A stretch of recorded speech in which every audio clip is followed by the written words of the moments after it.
to HitPoint, an anime news show, a JRPG news show, a niche news show, a show where Baku and I talk about anything and everything that catches our interest and or ire. And today we've got a very special roundup episode covering the Sony State of Play and the Tokyo Game Show 2024. We'll be previewing a lot of trailers, talking about a little bit of industry news towards the end of the show, talking about some merch and stuff that's going to be pretty exciting. And we'll be responding to super chats at the end of the show as per usual. Baku, it is good to see you, my friend. How are you doing today? Good to see you too. You're somehow like 3 times my size, and Oh, geez. What are you trying to say? What do you? Is that a statement, sir? Are you making a statement? I'm just too close to the camera, I guess. Just too close. By the way, if I could just like step into the camera and like, here we go. Here we go. Here, can I? Wow. Hi, hello there. Hi. Hello. A little close. Just a little. It's almost like I could just reach out and here. Up, so close. Your fingers are being cut off. you nailed the intro, by the way. Isn't that crazy? Yeah, it's like a miracle. Yeah, you absolutely nailed it. I was just gonna roll with it and pretend that like I do this all the time because this is the most professional podcast on all of YouTube. Absolutely, because we broadcast live every single Sunday at 7 p.m. Eastern. 7 p.m. Central, 8 p.m. Eastern time. You know, every week. We did this last week, and every Sunday. single, except for the ones, except for the ones we don't. Yes. One has a haircut, and one does not. That is true. That is true. Yes. I've been. I don't know how Derek does it. I've been cultivating hair mass lately. I've been trying to lose weight, and the only way I know is to cut my hair. You know, I have been making, finally, after a couple of years of plateauing, I've finally figured out something that works for me, and I'm starting to move on the scale again, and I'm very pleased about it. Getting a little closer to my ultimate take over the world. We have a couple of podcast comments from last week that we'll want to go over here. So, thank you for putting these together, Baku. I was distracted. So coming from Anthony Herrick, 425, they said, I love the game's art style. Thank you so much for the interview. And that is, of course, in reference to Forge of the Fae. Man, that was such an awesome interview last week with David. Yeah. It was. I love those interviews, and I am always excited to be able to show more people such exciting indie games and developers, and just like talk about the methodology, the kind of stuff that goes into making the games that we don't even consider. Like, we still haven't talked about in depth his what was it, the core tenets of like of a side quest, or like what makes a side quest valuable. That's the sort of stuff like I geek out about this stuff because I live and breathe RPGs in a lot of ways. And I know that only probably developers and people like me who overthink things way too much actually think about like because in the back of my mind I have this theory, and that is that every side quest or every quest in some way, shape, or form is a fetch quest. It's just a matter of how well has it been disguised. And you know, there's the fetch quest, and then there's the kill quest, right? That's the two. There might be another, but there's not very many like broad categories of like, oh, you must go on a quest to do something, and you must do that thing somewhere. You know, it's like how do you disguise that and make it interesting? Anyways, that's something for, you know, probably a whole other interview. I after this week, guys, our list of people that we want to interview has increased a lot. We doubled the amount. We went from 1, did A, B, and C. Let us know. I mean, we're just starting off doing these live interviews, so and we'd like to be able to make it a better experience for, you know, both you guys out here watching and also the people we're interviewing. So and feedback, And if you guys think of anybody that you would like to be on HitPoint, let us know that too. That's I wanna bring in people you guys want to talk about and care, and just yes, let's do this. Yeah, like this one guy and this other guy, or this other person, Like this this, group of people. there. I feel like I have at least 3 Tylers that I need to interview at some point. 3 Tylers, at least 3 Tylers. Just not at the same time. That would be too much. Too many Tylers. Too many Tylers. Yeah, I don't know if the podcast can handle that many Tylers on at the same time. They're all very high energy people. That sounds exhausting. As an introvert, wait, hold on, Derek. Are you more of an introvert or an extrovert? Like, what do you think? Are you an introvert or extrovert? I am totally an extrovert. You think? I don't think anyone could believe that I am an introvert. Weirdly, I would probably describe myself as an introvert who is good at pretending to be an extrovert. God, if you look at my very first couple of episodes of the game collection from 10 years ago, oh my God, you can feel like the discomfort of like speaking.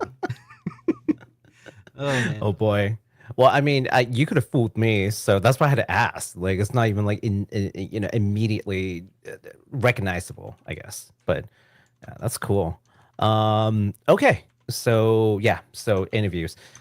Now we've got another comment here from Lamasis2, if I'm pronouncing that correctly. There are so many JRPGs with mature themes which came out in the last 10 to 15 years. So many. Thank you so much for that comment. And that is in reference to like one of the super chats that we received asking about like how I forgot who is from Still Alive or Fluffy Dog, one of them, who was asking like were there any particularly mature RPG that came out and what would it be? Like I remember talking about Nier Automata. Yeah. Yeah, and so I picked a bunch of Atlas stuff, like a oh, and Metaphor, yeah. Oh, you were saying Metaphor, even though it's not out yet. Yeah, and then right, yeah. You know what? I mean, the demo is out now. I don't think we're going to talk about that today, but the demo is out, and you guys can go play probably more than I have so far, and you can come to your own conclusions. I am, you know what? Personally, for games that has demos out, but they're games that I know I will want to play, I don't play the demo. I only play the demo if I'm on the fence. Like, I'm not sure. It's like, maybe I'll get it. But if I know I will get it, 100%, I'm already set. Then I don't want to spoil myself ahead because I hate cliffhangers. Yeah. So if I'm playing the demo before the release, it's a cliffhanger because I'm like, oh, I want more. When's the game coming out? 2 months? No, I have to wait 2 months to continue. No. Cool thing about this about this demo though is that it carries through. It's a prologue demo, so you can gain access to the you can gain access to the demo, which is nice. Or to still a cliffhanger. It's a cliffhanger. I don't know. Sorry, my mind is in 2 places right now because I'm also troubleshooting some audio stuff. Oh no, Derek's lower than. Oh no. Well, I can fix that. I just need to get closer to the micro. The microphone is like right here, right?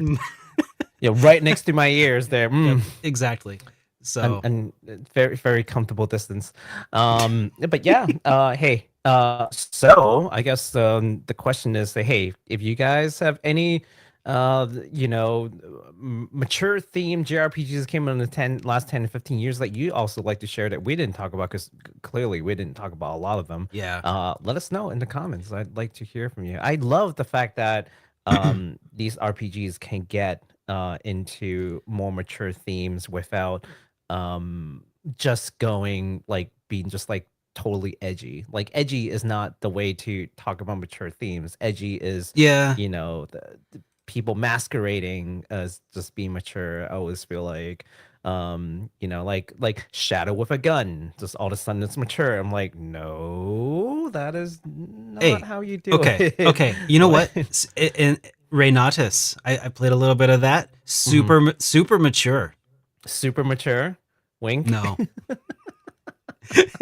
it's I am 14 and this is deep maturity levels. It's I'll talk more about it eventually. I was actually going to be doing an unboxing video of it, but the box didn't arrive. Okay. until later, and then I got a whole other stuff. Like I had to finish up my dedicated ad video, sponsored video. That's the word for it. I did my sponsored video for Beyond Galaxy Land, which was a lot of fun.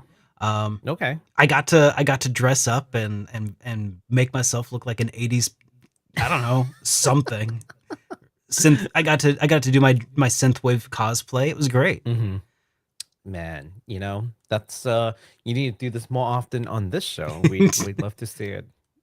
If the colors aren't hurting my eyes from your t-shirt, you're doing it wrong. I want all the colors. So thank you so much for those comments. And by the way, I love reading all of your comments like basically the next day, and we typically respond. So if there are any questions that you didn't get to ask or we didn't get to respond, I mean, the comment section is also a pretty good avenue to like just get in touch with Derek and myself. So please be sure to use that responsibly. Yeah. All right. Yes. So, that also reminds me, there was another thing I was going to say. For those of you who would like to leave us a voicemail, I've failed to actually mention this a time or two.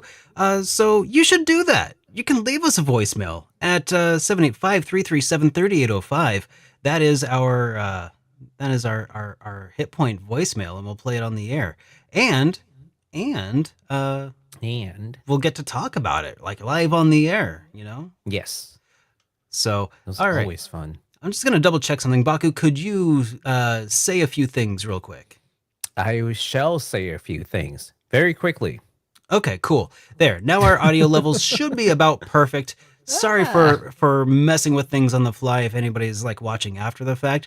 Yeah, just understand that that's just how professional we are. We get together a half hour early to do sound checks and then don't even check the sound.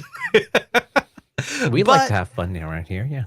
I think it's because we actually fixed the audio like really well in one of our previous podcasts, but then for this live show with like all the whole acoustics are different in this hall that you're looking at behind us. And I had to actually readjust some of our settings to refix it all. We're not in our room anymore. This is a whole theater. The acoustic is different. Exactly. So So you can leave us that voicemail at again. That's here. Let me put the number up back on the screen here real quick. 785-337-3805, or you could email us a HitPoint voicemail file. Like a MP3 or something, over at hitpoint@superderekRPGs.com. Which commercial was that? Oh god, that was like, oh man, was that Lycos? No, that was Hotels or something. Oh yeah, it is Hotels. Was it hotels.com or was it like Travelocity or? No, it's Expedia. Expedia, that was the Expedia. One. Okay, sorry. Anyways, for anybody younger than us who doesn't remember that was an earworm from a commercial from a long time ago. Yes. All right, let's talk about some cool stuff. Starting with game delays. Oh. Well, guys, we got some good news and some bad news to talk about here for Decapolice. And those of you who didn't watch JRPG Weekly Update, get ready for this 1-2 combo, because first, the good news. Decapolice added a PC version, and it's going to be multi-platform, and it's coming to all kinds of cool stuff, so that's exciting. More ways to play. The bad news is that you're going to have to wait until 2026. Oh, 2026. That was going to come out originally in 2023, wasn't it? 2024 originally. Yeah, yes. It got delayed significantly. Now, there was some interesting discussion on JRPG Weekly Update that I think gave me something to consider. This is going to be a multimedia thing. What do they call that? A cross something or another. Cross-platform. No, not cross-platform, but it's going to be like a big, push. There's an anime and stuff, and anime also takes a long time to put together. So my guess is that this 2026 thing, maybe the game is further along, but maybe the anime isn't, because they also put out a new trailer and a theme song trailer is what they're calling it. because of the music side of things, we're probably not going to play that here Yeah. because we don't want to get copy striked. But I mean, it's not like they're Nintendo just copy striking people for no reason. But Yeah. I'd just like to avoid that if possible. Yeah. So yeah, that's the good and the bad. So go check out the new trailer and get ready for putting Decapolice on your PC in a year and a half. Yeah, it's a cross media project. Oh man, what do they call that? Media. What else do they call that though? Like it's a there's definitely a different phrase that I'm looking for that's just not coming out. Well, whenever it comes out, you let us know. All right. All right. Moving on from bad news to some good news. I think this is pretty cool. Some update to past releases. And this one involves Front Mission, the first remake. There is going to be a Mercenaries update that will launch in October 3rd. So really in just a couple of days. The update will add 6 new single player scenarios, local player mode. Oh, sorry, local multiplayer mode. 6 new maps and 15 new playable characters, all for the low price of free because it's an update. It's just an update. They're just gonna give it to you. So that's pretty cool. Very nice of them to add stuff to the game that's already sent out.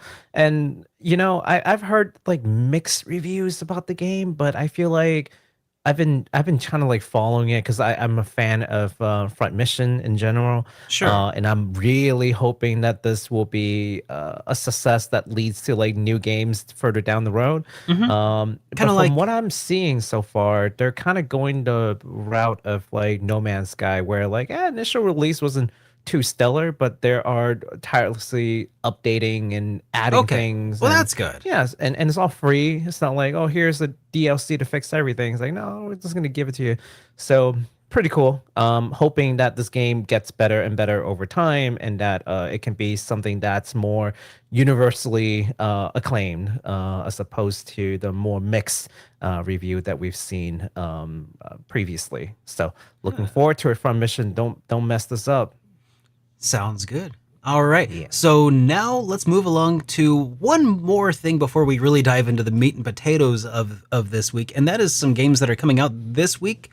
And we've got one. And that is Sword Art Online Fractured Daydream. So yeah, this is the latest Sword Art Online title that features 20 playable characters, online co-op. Oh, well, no, not playable characters. 20 like simultaneous player online co-op characters. So it's not like multi MMO. It's not massively multiplayer, but it is multiplayer online co-op, and the new storyline. So it's going to come out on the 4th, which is just what day of the week is? Whoa, where'd you go, Baku? There. Whoa. Let's see. Where you scared me there. I suddenly lost like 3 feet. So that's coming out on Friday. Yes. That happens. We're just so professional, Baku. Yeah. Yeah. So, these anyways, theater seats, man, they just like drop me. Comes out on Friday for PlayStation 5, the Xbox Series consoles, the Nintendo Switch, and PC via Steam. Heck yeah! All right. So that leaves us with some of the new games that were announced this week. Oh geez, this is the beginning of many hours of trailer watching and all kinds of stuff. So there are 3 sets of announcements that we're going to go over, and I want to just like throw that out there now. First, we're going to go over a couple of indie games that are completely unrelated to TGS and unrelated to the Sony State of Play. Then we'll go over the State of Play announcements, and then finally we'll go over TGS. I want to preface this to say that there were so many games that that were shown during TGS, and to a lesser degree the State of Play. It is not possible to go over every single game. We would be here for hours if we had to go over all of them. So lots of tough editorial decisions. If you don't see a certain game in here, feel free to talk about it in the comment sections, or just know that like it's not because we don't like it or we're hating on a game, but we just can't show everything. Yeah. So focusing on new announcements for the most part, I think like 99% sure that all the games here are just like newly announced, or if not newly announced, that perhaps we didn't catch it when it was originally announced and we're just like kind of making up for it. In any case, the first game that we've got is from the creative minds of Noel the Mortal Fate. I don't know if you guys ever heard of this game called Noel the Mortal Fate. Not many people have heard of it outside of Japan, but it's just like really interesting series about this girl who were betrayed, and then she sold her soul to the devil, and it's got this how should I put it, it's got this Full Metal Alchemist kind of situation with her, because she lost her limbs in order to summon the demon, and it's like a really cool series, and I really liked it. Now they're coming with a new title that they're describing as a dragon daughter racing roguelite, which is interesting. And the game is called DRAPLINE. In this game, you'll have to raise a starving baby dragon to save the world from destruction. Each gameplay loop is only about an hour long. Oh, okay. But every play session will be different, hence the roguelike situation, because there'll be random elements. You have to make different choices, and the ending will ultimately depend on how you play the game in that session. It's meant for you to be able to play over and over and over again with all the different choices that could come up and getting different endings. So pretty interesting how they're approaching this one. Let's take a look at the trailer. All right, let's do that. Here, let's switch to theater mode. Theater mode. Oh, that's such a good transition right there. Did you guys see that? That was all right. Baku, I think you're going to need to be in charge of the play and pause button for this show. Just okay, sure. So. I will get the play and pause button. Let's go. I do love that pixel art. And yes, it is in Japanese, this trailer, but when the game releases, it will be in all kinds of languages. Okay, all kinds of languages. All kinds. You know how some games will be in like... Actually, this one only... No, 3 languages. Okay. It's not that many. A few kinds of languages. 3 separate languages. Hey, English being one of them. Three languages is a few. So that's cool. It's a few, yes. It's more than a couple. I forgot which game it is that comes up later on in the show, maybe. But it has like 15 different language options or something. I'm just like, wow, that's a lot. That's a lot of translation. That is a cute looking game, for sure. Yeah. It looks like you have to type to like talk to like the person. So I'm not sure how that's going to work in English. Oh, God, that's going to be... I'm very interested to see how they implement that. Oh, that's got to be weird. Because they're not going to expect players to type in Japanese, I don't think. Why not? Because most people would not be able to type that. Oh, okay. That looks creepy. So, yes. All right. Yes. So it's got a little bit of like that like racing element, and then it's got that like that's right, I forgot to pause. We'll talk about that one in a minute. I have the pause button. That's right. Well, hold on to that thought with the mecha, because that's coming up next. But this game is launching in early access in Steam in spring 2025 with English, Japanese, and simplified Chinese language support. Awesome. All right, so did that snapshot of mecha fight stuff look pretty cool to you? Because if so, this next one might interest you, because it's from the developer Zanrai Interactive. Is the new single-player shoot 'em up called VISEGUNNE. I think I'm saying that right. VISEGUNNE, so. Or is it VISEGUNNE? VISEGUNNE. It's weird. You'll see that. You'll see it soon. Yeah. And this is where you will pilot a soul-powered combat mech to protect the colonies from a pro-Earth terrorist conspiracy. That's what they said. Is it Avalanche? A pro-Earth terrorist conspiracy? Pro-Earth terrorist conspiracy. Yep. That sounds like Avalanche from Final Fantasy VII. You ask me. So, you want to watch the trailer?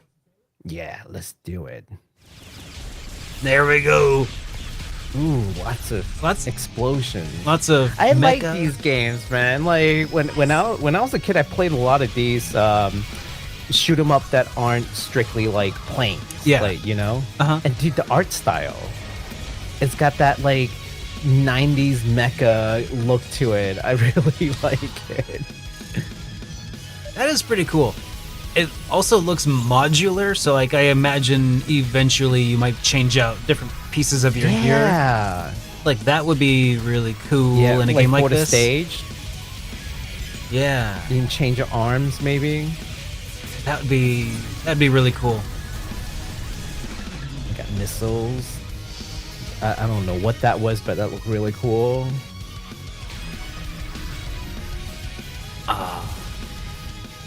You know, but in the gameplay, I don't see it changing too much. That 90s mecha look. Oh yeah, I mean, mecha is just like it's visually stunning. There's definitely a multiplayer option. Cool. If you couldn't tell. So if you have friends, you can play together. If you have friends. Oh yeah. Finding friends is hard, okay, guys? No judgment. I know. I'm not making fun. I'm just I'm being relatable. There you go. I mean, how do you pronounce this? VISEGUNNE? I think they said it at the very tail end of the trailer. Did they? I think a little robot voice. Do you rewind like 2 seconds and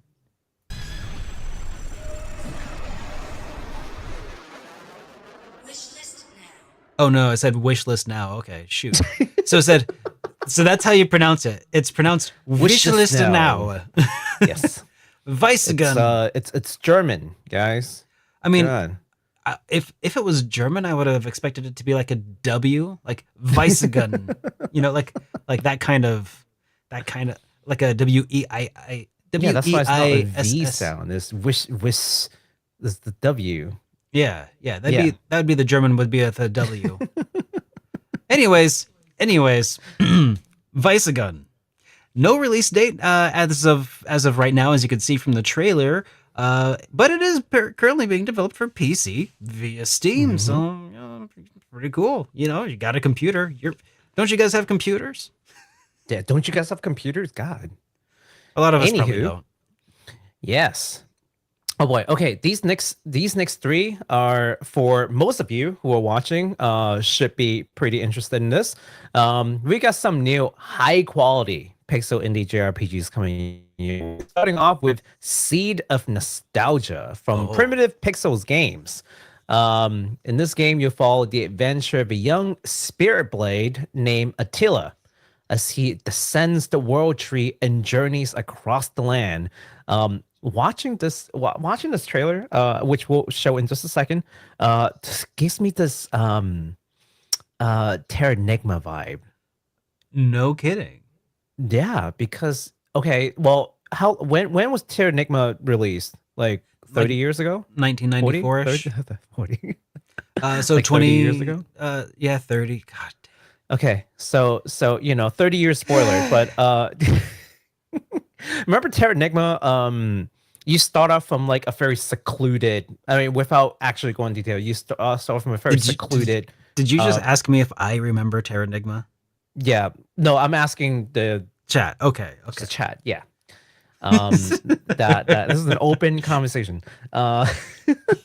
So recall that Terranigma starts you off with like a fairly remote part of the world, and then you have to travel to like the greater world, right, so to speak. In you some say sense, that, sure. This game is kind of like that. You start off in a very secluded part of the world, which is atop of the world tree, and then you have to travel down to the world because of certain circumstances, and you have to do a bunch of things. And I'm not saying it is Terranigma, but it has a very similar premise I'm sorry, you've already set my expectations right up here. Okay, you can't walk them back not now. That, I don't want to sell the game incorrectly. I just thought it had a pretty similar premise. I got you. So tell you what, why don't we watch the trailer and you tell me how you feel about it? Okay? All right. Oh, why is it okay? Primitive pixel. Seed of nostalgia. I love these. I love the drum sound already. Yeah, it's another like indie JRPG that just looks so freaking good. Like people like Forge of Fate, these guys, obviously Chain Echoes. And like the likes have just really push indie graphics to a reasonable level. Oh yeah, this graphics are sick. Man, this looks so cool, man. I love it already. Bloody hell. Yeah. I wonder, is that actual like in-game platforming, or is this cutscene platforming we're seeing? I think these are in-game. I don't think those are cutscenes. These are in-game. I like what I see. Look at the world map. Hey! Yes. Love to see it. Love to see it. Of course, there are chests. Of course, you get that bronze armor. Spoiler. Yeah. So, like, you asked me what I think. Does it look Terranigma-y? I can see... visually, it's pretty. Yeah. Terranigma? No. When I say Terranigma, I don't mean the visual. You mean the premise-wise of the story. I get that. Yeah. Okay. Just reeling it back in. No. Yeah. But and also the gameplay style is turn-based RPG. Yeah, but turn-based. That looks cool. Yeah. That looks really cool. I know. I am excited. More things to be excited over, guys. Looks like Golden Sun. Yeah. Pause that. Anywho, that's coming up next. So there's no release time frame yet. It is currently being developed, I think exclusively for PC via Steam. The demo is available on Steam though, so if you want to try out Seed of Nostalgia and just kind of see for yourself what the story's about, the demo is there. And we're really looking forward to seeing the full release. Like there's so many of these games now that I'm just like, well, when are you gonna release this so I can actually play the full thing? It's like that I know. list is growing. Yeah. And I just mean strictly indie JRPGs. That list is growing. It really is. Like good things takes time to develop. So give them time, give them space. It will come out in due time. I feel like it's really rare when an RPG is developed by an indie studio and it's not initially exclusively for Steam. Because that's just the most accessible platform to publish upon. And it's really like that successful launch that funds, pushing into other. So if you're not interested in, the PC version, hopefully enough other people are that eventually you'll be able to play it on a console or something. Yeah, absolutely. Gotta support them indies. So gotta support them indies. Now let's talk about this next game here. That you saw a very brief glimpse of called Beloved Rapture. It's from Rapture's studio. It is a new turn-based RPG with 6 playable characters. In this, you'll seek out riches, loot, minigames. You won't be looting minigames and other optional content. They want you to feel immersed in this world, leaving out filler side quests and instead aiming to keep your playthrough feeling fresh and exciting. You want to give the leave out filler side quest part. That's the most important part of that entire blob is leave out filler side quests, please. Yep. Thank you. Yep. You can tell that they're indies. They're like, yeah, we ain't got time to develop that pointless stuff. Yeah, let's go for it. Let's do it. But they do have time to make this really cool trailer for us to enjoy. I know. Look at that. Spinning slash, of course. Oh yeah, classic.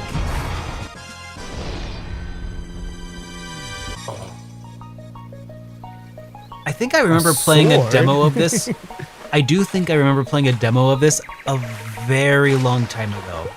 The music is so nice too. Oh, you can swim under to get chests? To find potions? Who hides potions underneath? Well, I mean, if I was to hide something I didn't want someone to find, I would probably put it somewhere hard to locate. Not my potions. You know?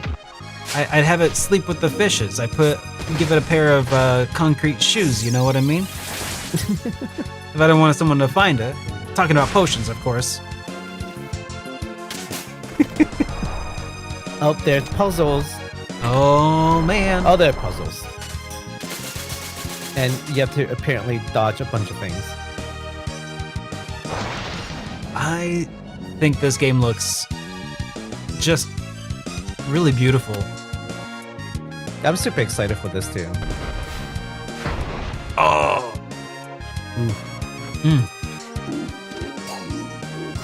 Kind of gives me a little bit of LUNAR. No, not the NPCs. Kind of gives me a little bit of LUNAR vibes. I wasn't sure based on that snippet of the combat if it's gonna have like the moving around in the area, like how, if that affects things like AOE or not. But but like the character sprite designs are a little LUNAR-y.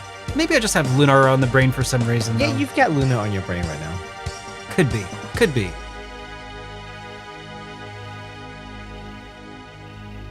This is a sick trailer, though. Yeah, I'm excited for this. Spring of 2024, it says. Spring of 2024. Uh-oh. You didn't see that yet, guys. No, you saw nothing. Stop it, chat. All right.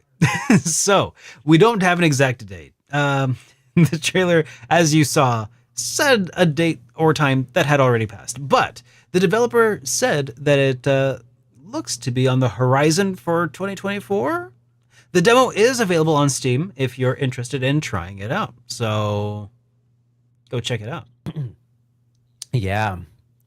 All right. Speaking of things with demos available on Steam, this next game is also falls under that category. B-Train Studio just gave us a new demo for their upcoming classic Fire Emblem inspired tactical RPG called Grey Heritage Noble Duty. Now, if Grey Heritage sounds familiar to you, that's because Noble Duty is actually the second game to an ongoing series from B-Train Studio, the first being a Grey Heritage of Faded Vision. So congratulations to them for making a sequel as an indie developer. That's pretty cool. Yeah. We don't see that too often. It's still completely independent too. Not having been like purchased larger studio or something. Well, that's good. So Brendan from B-Train Studio would like all of you to know that Noble Duty is actually the prequel to Faded Vision, and that it is a good entry to play in any order. Oh. So feel free to play Faded Vision if you want to, and then play this, or you can play and then go back to Faded Vision. I feel like that's a really good distinction, and honestly a pretty cool strategy for developing games and allowing players to play in whatever order. That's smart. Shout out to Brendan too. He actually reached out long ago when it came to Faded Vision.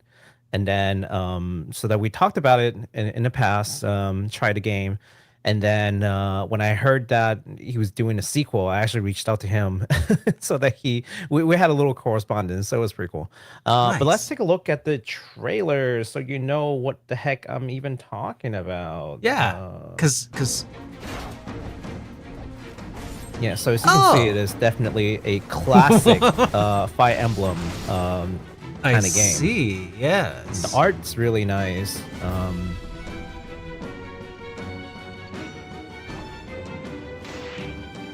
You know what? I forgot to ask him if he's like a solo dev. I think he's a solo dev with like assets and stuff that he might have like hired people to do. But he is a solo dev. That does look very classic Fire Emblem-y. Oh yeah, like if you like the classic if you don't really care for like the new Fire Emblem, you want to go back to like classic mode. Like this is classic Fire Emblem game. Oh yeah.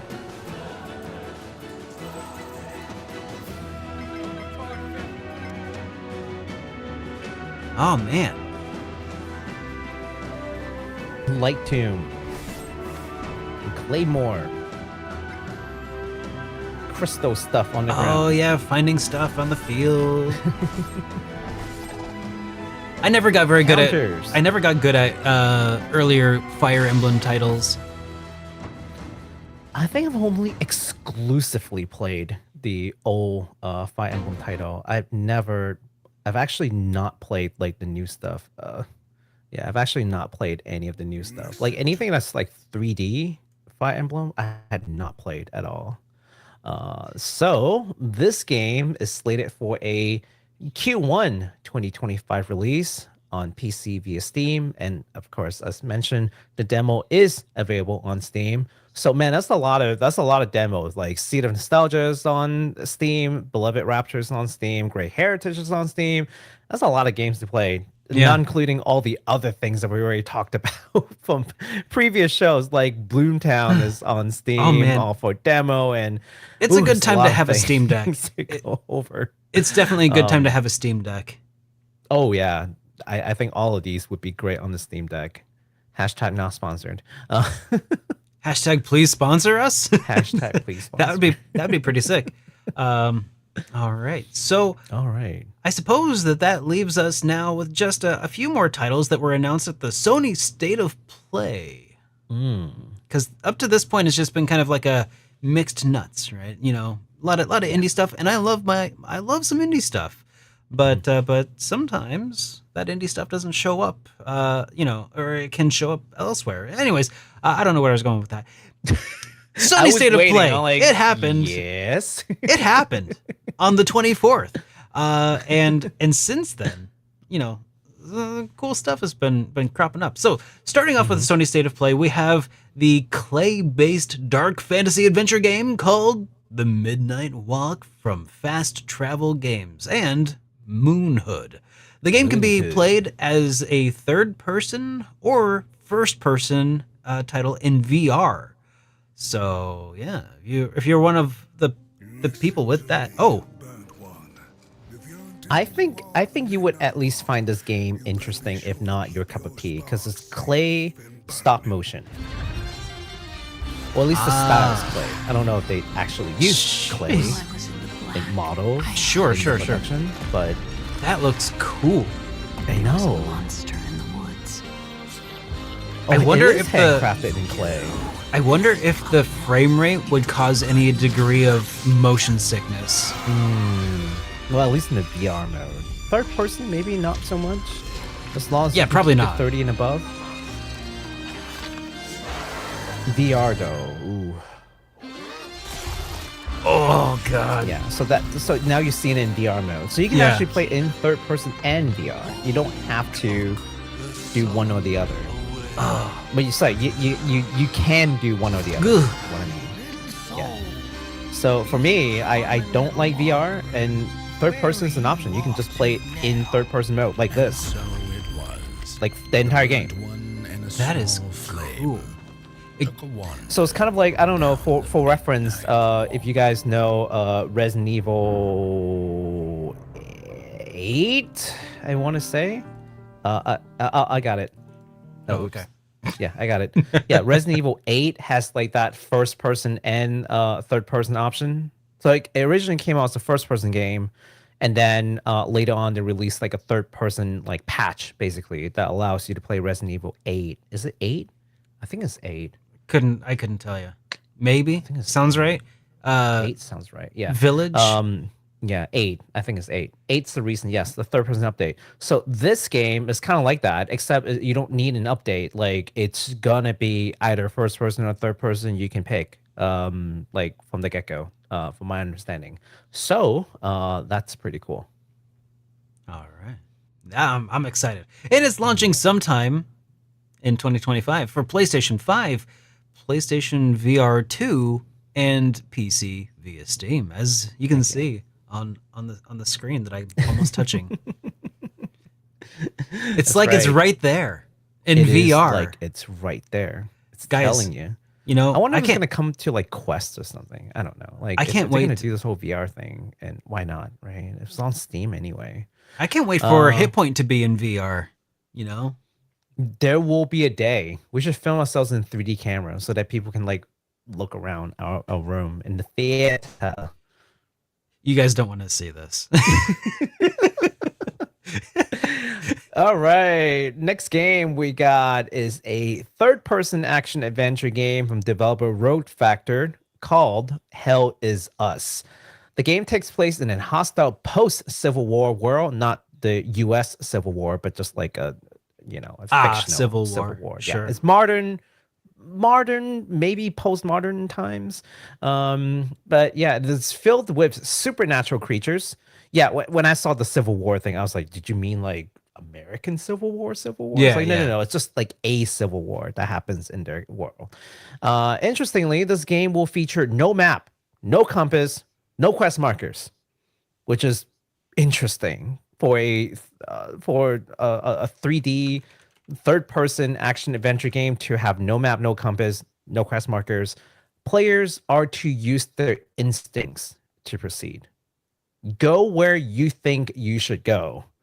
It's said that they have written the game in such a way that makes that kind of gameplay possible. Intrigues me because I want to see how they would actually pull that off. So let me switch over to that next trailer and let's take a look. Alrighty. Oh yeah, I should probably full screen this. I don't remember when it happened, but I remember how I felt. Feeling a little underwater? Father told us to hide when they came to our house. Then they took him away. I thought this trailer looked super cool. It actually at does. first I was like, I don't think I'll play this, and then the more I watch it, I'm like, you know what? Okay, maybe I will play this. Mother always said monsters didn't exist. I thought they lived under my bed. We were both wrong. They live inside our heads. And as you can see, it's got some. Oh, yep, it's got that horror. I'm only reluctant to say horror because they didn't call this a horror game. Sure. When I look at these like unsettling monsters, I'm like, okay, you can't tell me that there's like no horror element. Oh, this is interesting. That like merger of like tech and what looks like medieval fantasy. Oh, something about that draws me in. Doesn't that look cool? That's what I meant. At first, I was like, I don't think I want to play this. Yeah. And then the more I watch it, I'm like, okay, maybe. And then by the end of the trailer, I'm like, okay, I will play this. Something about like the void in the faces is just, but also unsettling. Right? I don't know. The more I watch this, the more I'm like, ooh, I want to play it now. It's got swords, it's got skills, but then it's got a little drone, it's got like a bullet vest. It's like you said, it's this like mix of like modern and like fantasy elements. It looks really cool. I'm convinced that I want to play this game. You know, I'm kind of drawn to it too. It does look a little like Soulsy maybe, but I feel like everything looks Soulsy at this point. Yeah. We're so used to seeing that. Because that's like the most popular point of reference for these kind of like 3D adventure like slash RPG games. So it's probably going to be Soulsy, but with like other kinds of sauce, right? You know, and that's interesting. I'm here for the vibes also. I'm here for it. So this game is going to release sometime in 2025 on PlayStation 5, Xbox Series, and PC via Steam. No PS4, no Xbox One, no Switch. It is just new gen stuff only. Yeah. All right. Well, let's talk about this. You know, it's interesting because we were actually just talking about something claymation-y, the clay animation and stuff. Well, FANTASIAN Neo Dimension is kind of similar in some ways. So, and that's another game we're going to be talking about here because Square Enix gave us the launch date and a new trailer for that title Fantasian Neo Dimension. Now, as a reminder for anybody who has been living under a rock for a while, Fantasian is notable because it is Hironobu Sakaguchi's latest title that was originally developed for Apple Arcade. Hironobu Sakaguchi, for those who have been living under a rock even further, even longer, the creator of Final Fantasy.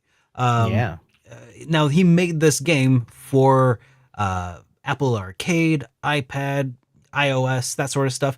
And a lot of people just kind of skipped it because a lot of people don't want to, buy Mac stuff and Apple stuff. And I get that, but I played it and I enjoyed it. So this is like a turn-based RPG that is, it's also noteworthy because it is designed and made, like all the worlds are dioramas. In real world dioramas that like they took a series of pictures of and like stitched together in the in-game engine, and it's so cool. Let's take a look at the trailer. I got it.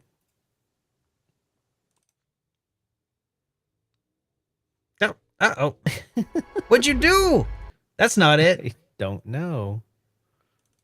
All right. Okay, here we go. No. It's not playing. Let me try. I got this. Okay. You got it? No. What the heck? I don't know what it's doing. To play. That is weird. That's not just Baku weird. being okay. Here, let me try something else. Okay. Stall. YouTube.com. In the meantime, definitely wasn't going to play this on Apple, though I'm happy if they make good money on that. Yes. I'm poor. I'm so sorry, Michael Wolf. You're gonna be poor. I got it. You're just you probably can't see it, but this is the new trailer. That's a lot of games to What's going on? the most professional podcast on YouTube. Heck yeah. Oh yeah, I'm gonna play it Twitch. with subtitles too. Here, let's turn that off. I'll find someone Physical who has PS5? memories on my own if I have Oh to. man, Is there a physical version for this? There is, right? yeah, I'm gonna pre-order that now. yes. Order the physical. For Switch and PS5, I do believe. With 150 handmade dollars. Wow. I know. At Look at these. These exist in real life. They are so pretty. environments and 3D characters. That is Where are sick. we? So That is so so it's a static camera perspective of like almost like a pre-rendered background, kind of like a harkening back to Final Fantasy IX style of presentation.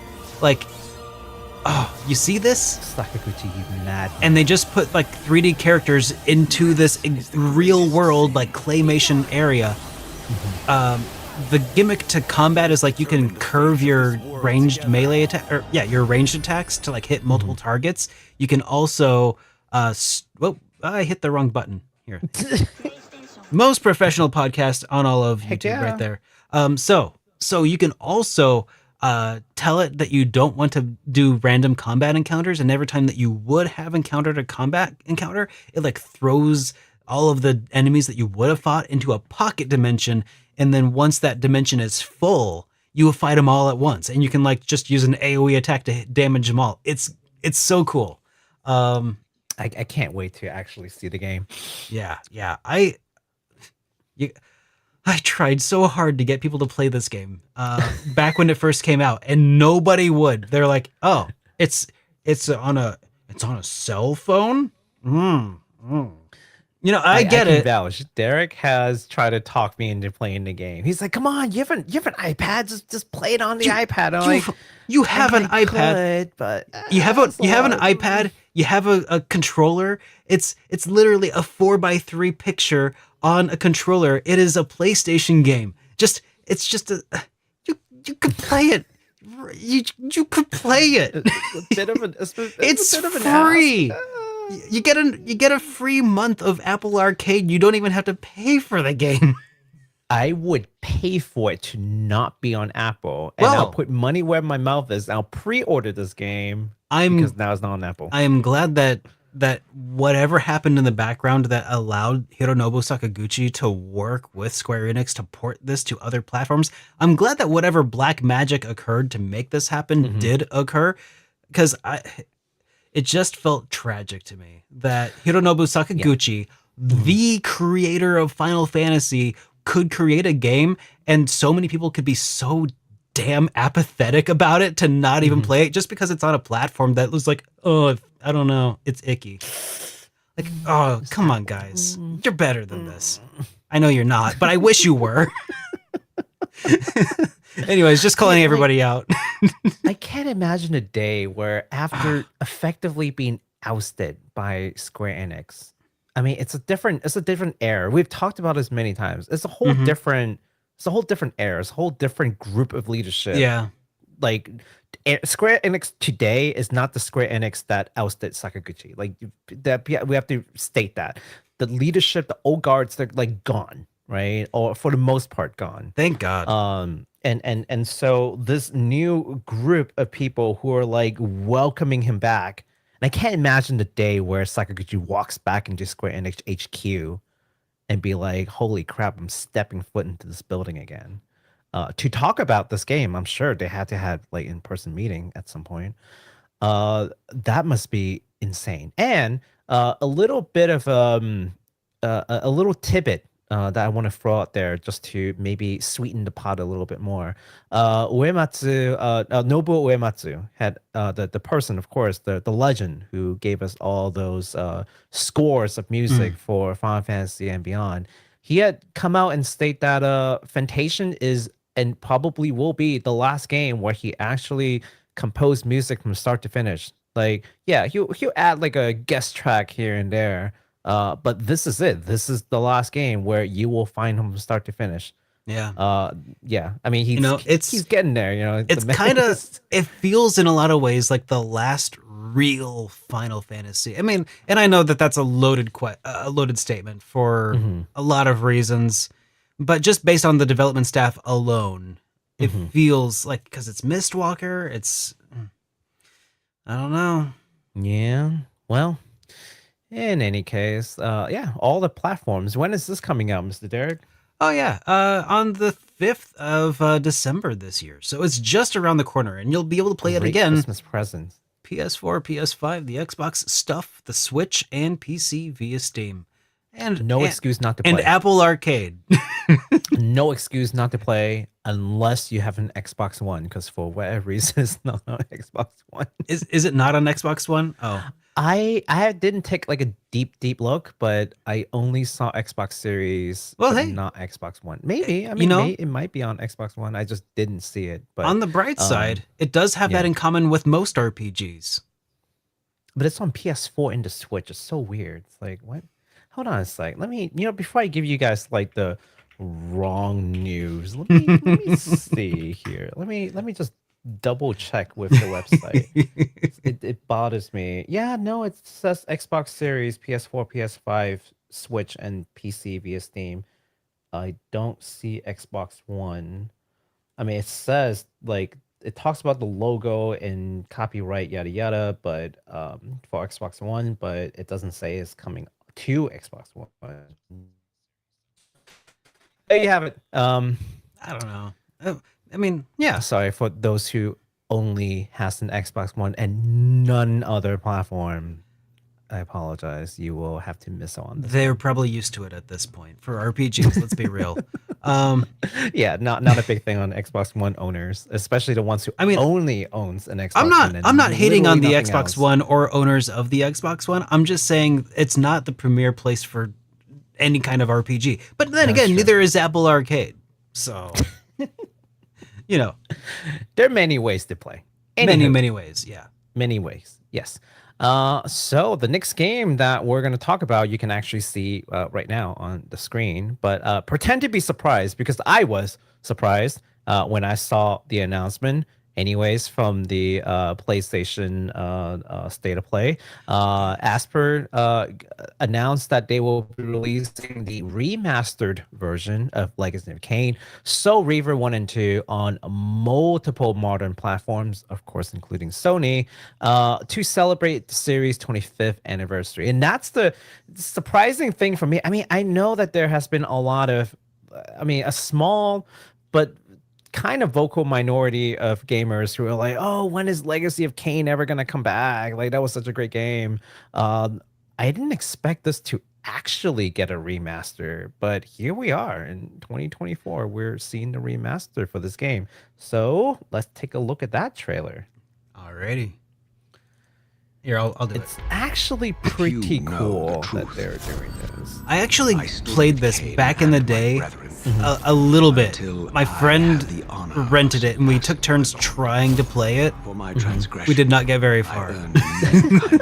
Okay, I had a very similar experience, except my experience was, remember back in the day, like, you know, games are expensive and we're poor, you know, kids with no money. Well, we would take turn like owning certain games. Like, oh yeah, I typically get all the RPGs, and then one of my neighbor, who's like my age exactly, likes these kind of like actiony kind of like adventure game, right? Like he likes Zelda, he likes these kind of games. So he bought this, and we would go to each other's houses to play them. Yeah. So I played a little bit of this, and I had really good, like, fond memories playing this. But I also didn't get very far because I wasn't the one who owned it. I only went over there just to play a little bit, you know, at a time. In between bouts of tags, because we were like kids. So when we still used to play outside, guys.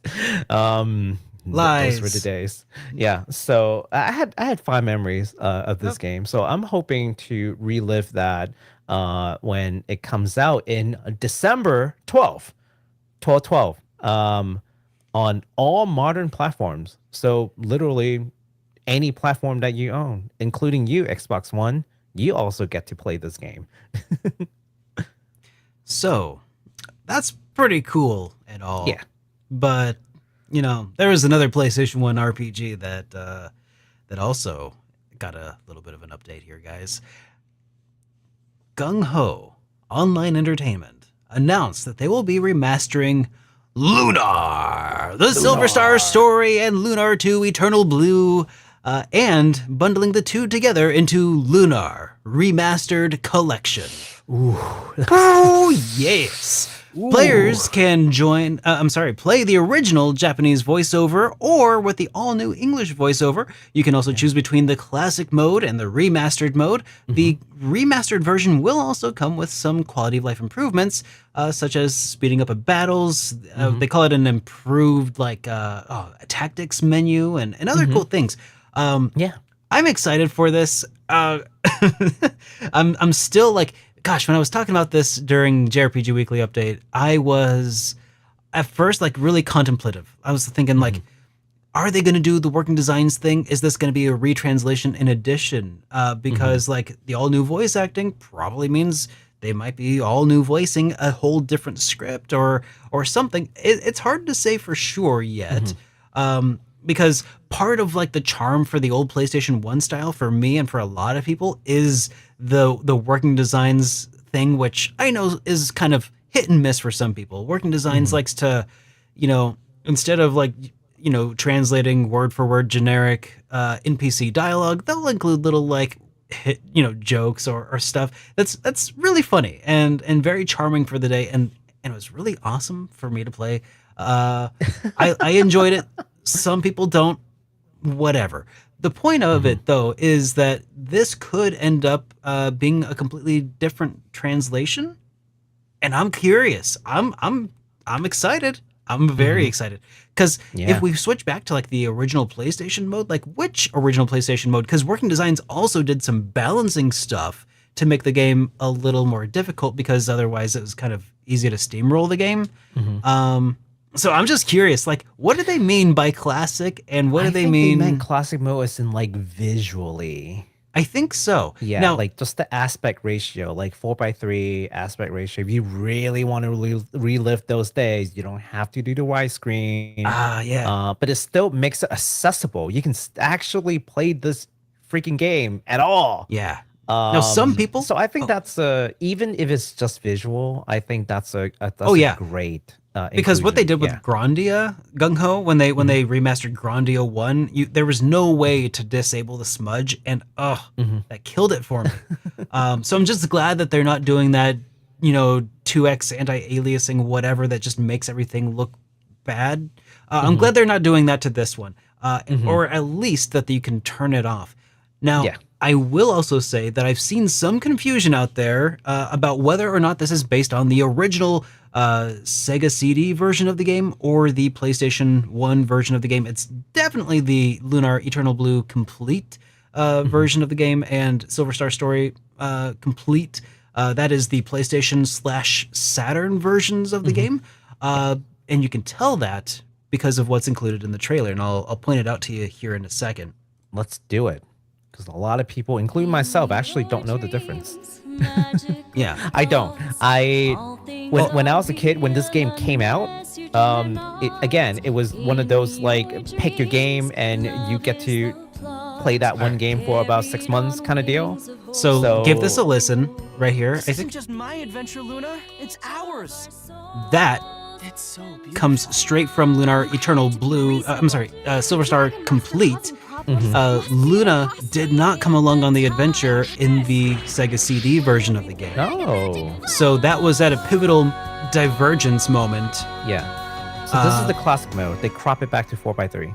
Yep. And I love the look of the remastered anime here that they did, because before that was just super blocky. I wonder if they rescanned the original, like, cells. They probably did.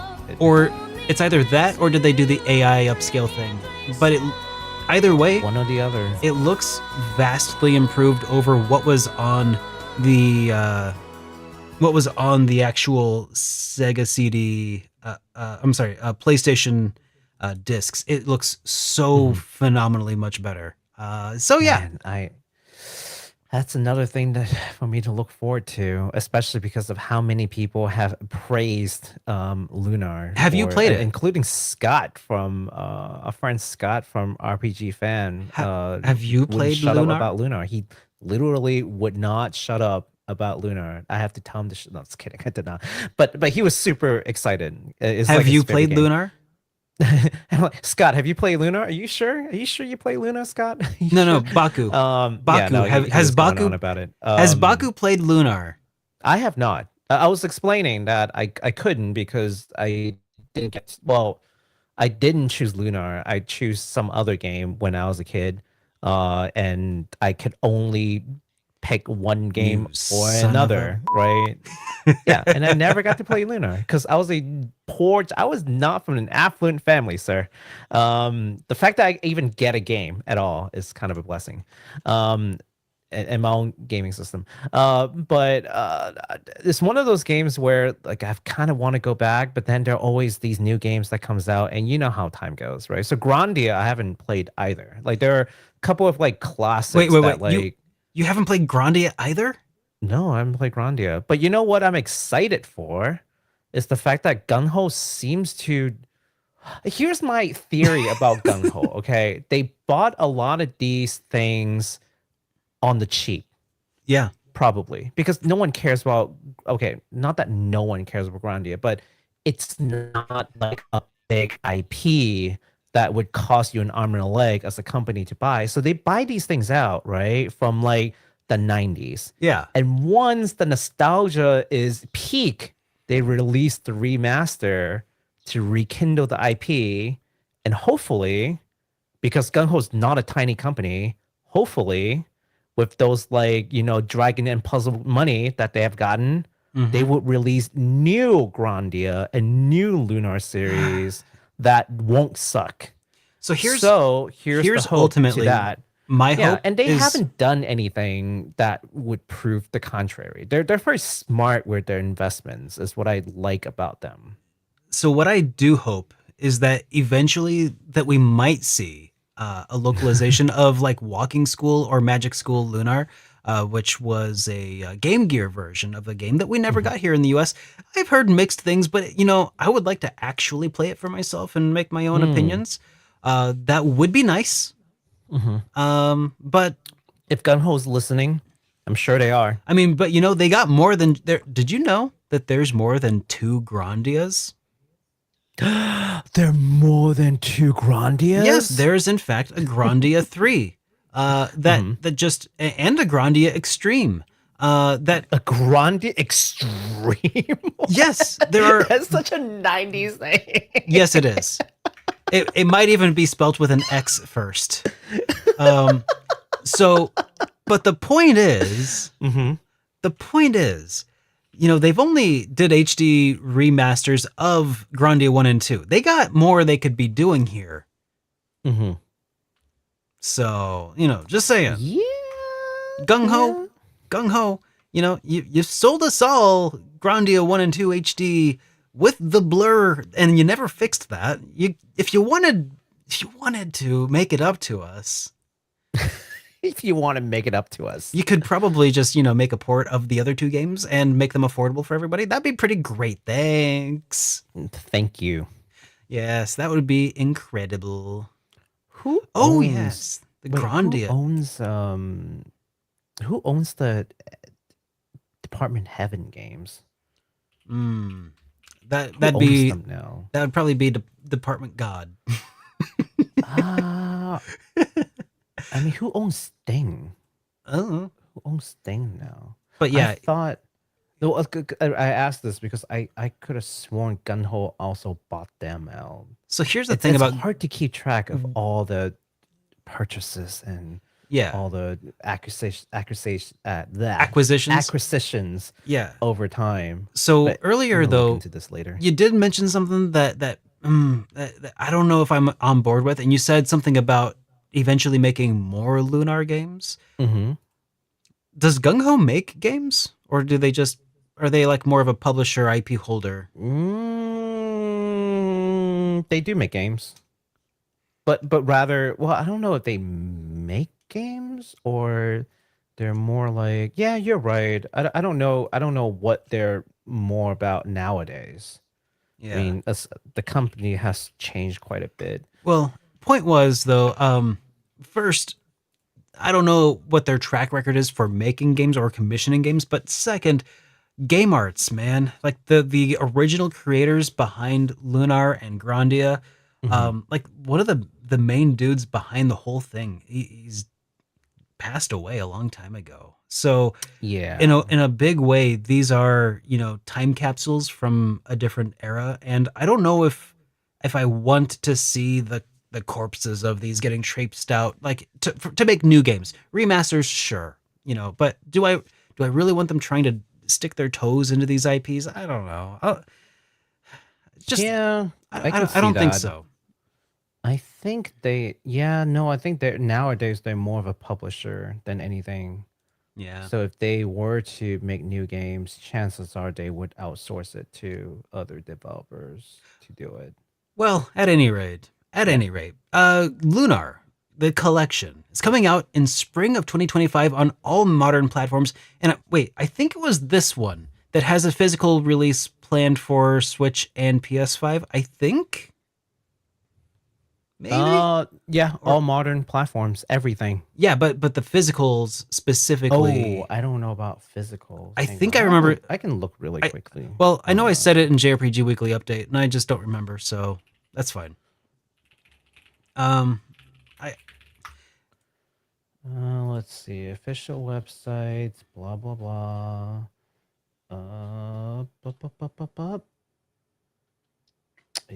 It's not say on the official website.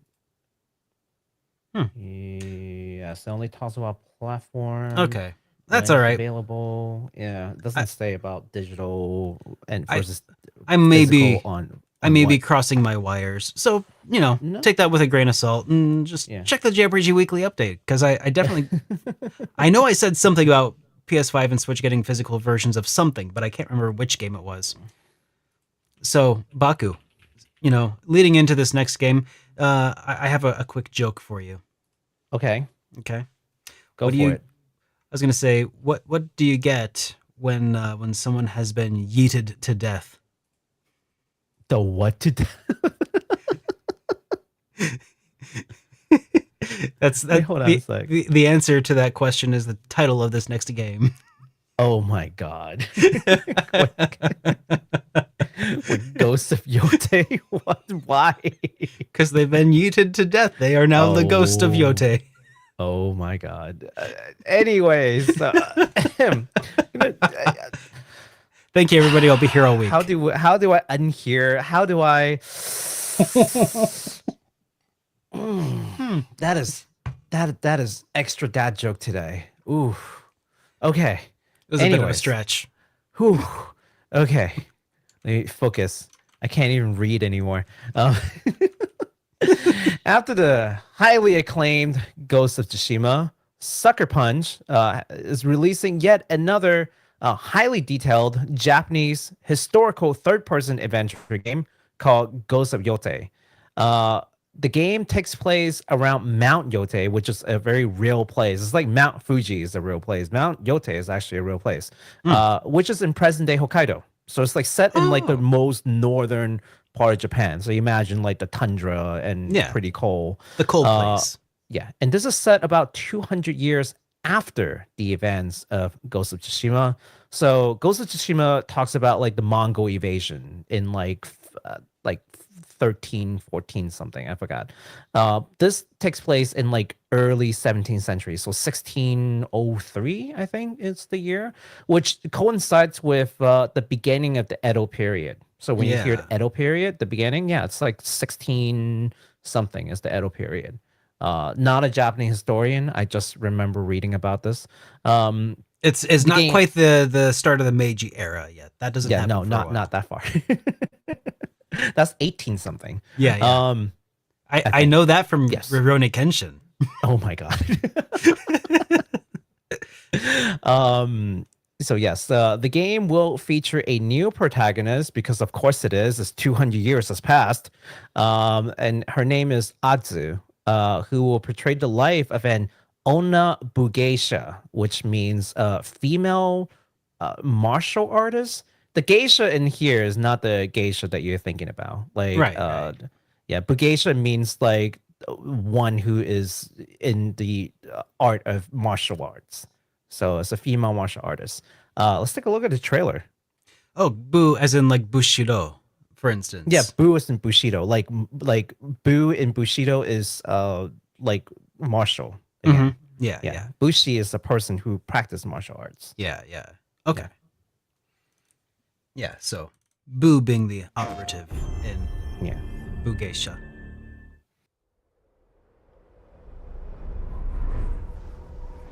Captured on PlayStation 5. Well, I hope someone let it go.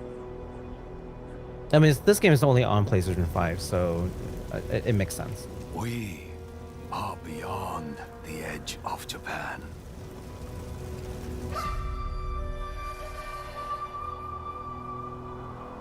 People come north to disappear.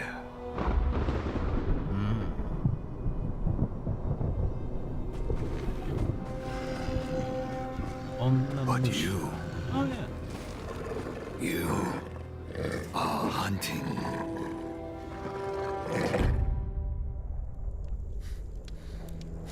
Ooh. And now... That looks so good. Every Ronin here... I haven't seen this trailer yet. After you. This is sick. You have not seen this yet? I've been living under a rock for this. A wanted poster. Yeah. For a female martial artist. Presumably, well, the main character. Maybe. I mean, there's the... Yeah. You know.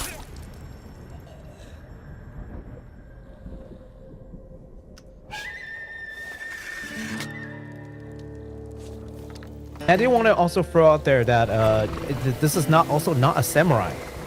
Samurai, just because she has a katana. Yeah, she's more of a Ronin. Refers to people with like nobility titles. Yeah, she seems... Oh gosh, so Ronin would be a samurai without a master, but what would this be? Just a... She's Bugeisha. Not a samurai, period. She is... Period. From what we know anyways, I mean, the story can tell us something different, but... Vagabond? Like, I'm trying to remember, like, what's the title that you would bestow to a swordsman who is not a samurai? So, like, the thing that I've read about this time period is that, especially because she is in that region, like Hokkaido, it's sort of like the Wild West, if you would imagine it, right? Yeah. It's like the far off like edge of Japan. It was not heavily populated at the time. So this is like the frontier. Dude, does that make this sense? looks cool. Yes, it does. It has not. It's an area that has not yet been tamed or claimed This by. is like 1602. It's a long time ago, and it's not heavily like populated at the time. 100 years before the Americas were landed upon. You know. Yeah. So, or quite a Ish. long time ago. So Depending it's hard on- to say why she is like armed, but if you are a woman in the frontier, you should probably be armed. I don't know, just for your own safety's sake. yeah. So If it wouldn't be crazy to think that it's just this is just out of necessity to survive. You know, even today, I find that it's pretty good to have at least 2 arms. Oh yeah, Yeah. yeah. 2 arms. Yes. Someone says she's from the Ainu tribe. I don't know if she is from the Ainu tribe. She could be. I have not read enough about the game, because as you can imagine, there was a lot of reading that had to happen for today's show. So I didn't get to read into it, but I think as more detail comes out from the game, eventually I will learn more about the protagonist and whatnot. Super excited to play this game, by the way.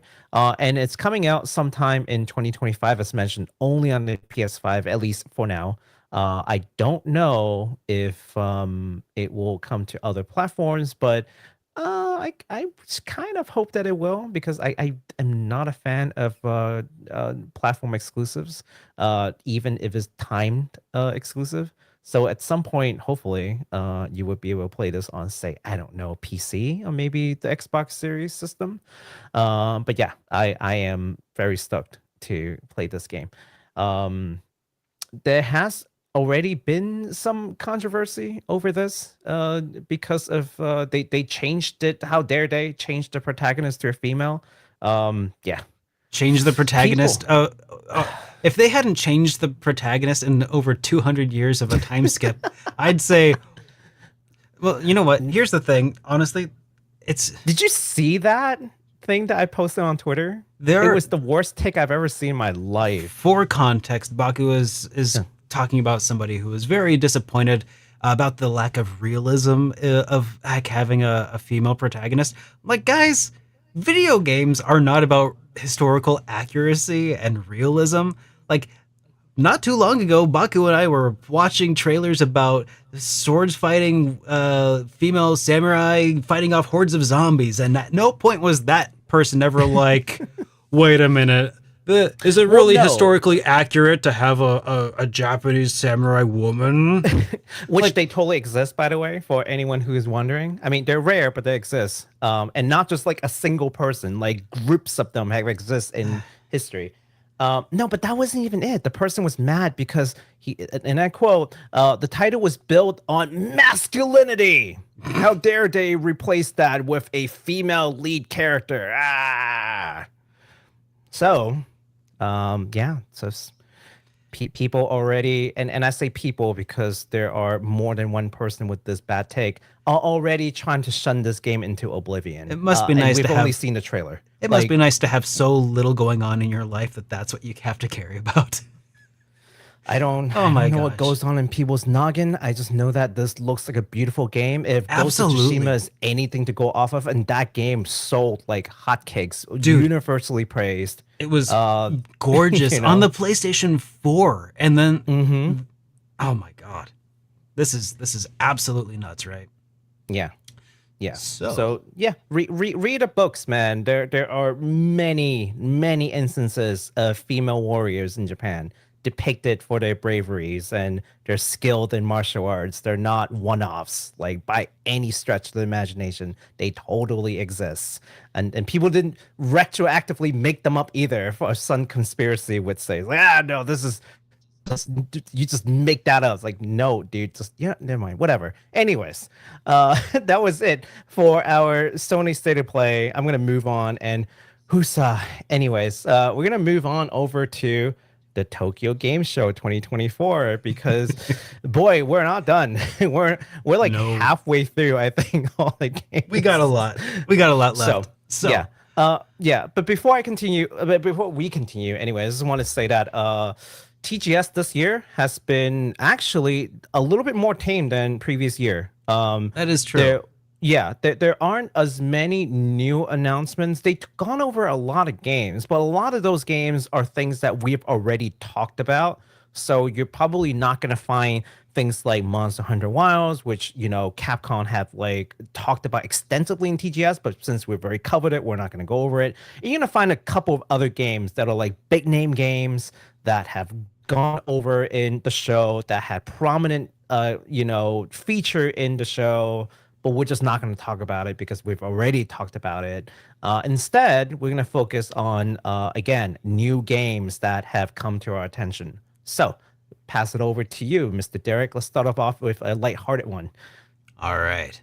So from Critical Reflex and Denki Works comes a new mail delivery adventure called TANUKI, Pon's Summer, where you'll have only 1 month to save up enough money to restore the shrine in time for the great TANUKI festival. Let's check it out. This game is super cute, and I had to bring it to people's attention because it's like a really nice game to play in between, I think. I wonder if the TANUKI is going to provide a house for us all if we need one. Yeah, so this is the Great TANUKI Shrine. To work as a delivery person to make money and restore the shrine for the festival. I feel like there's something missing from this TANUKI.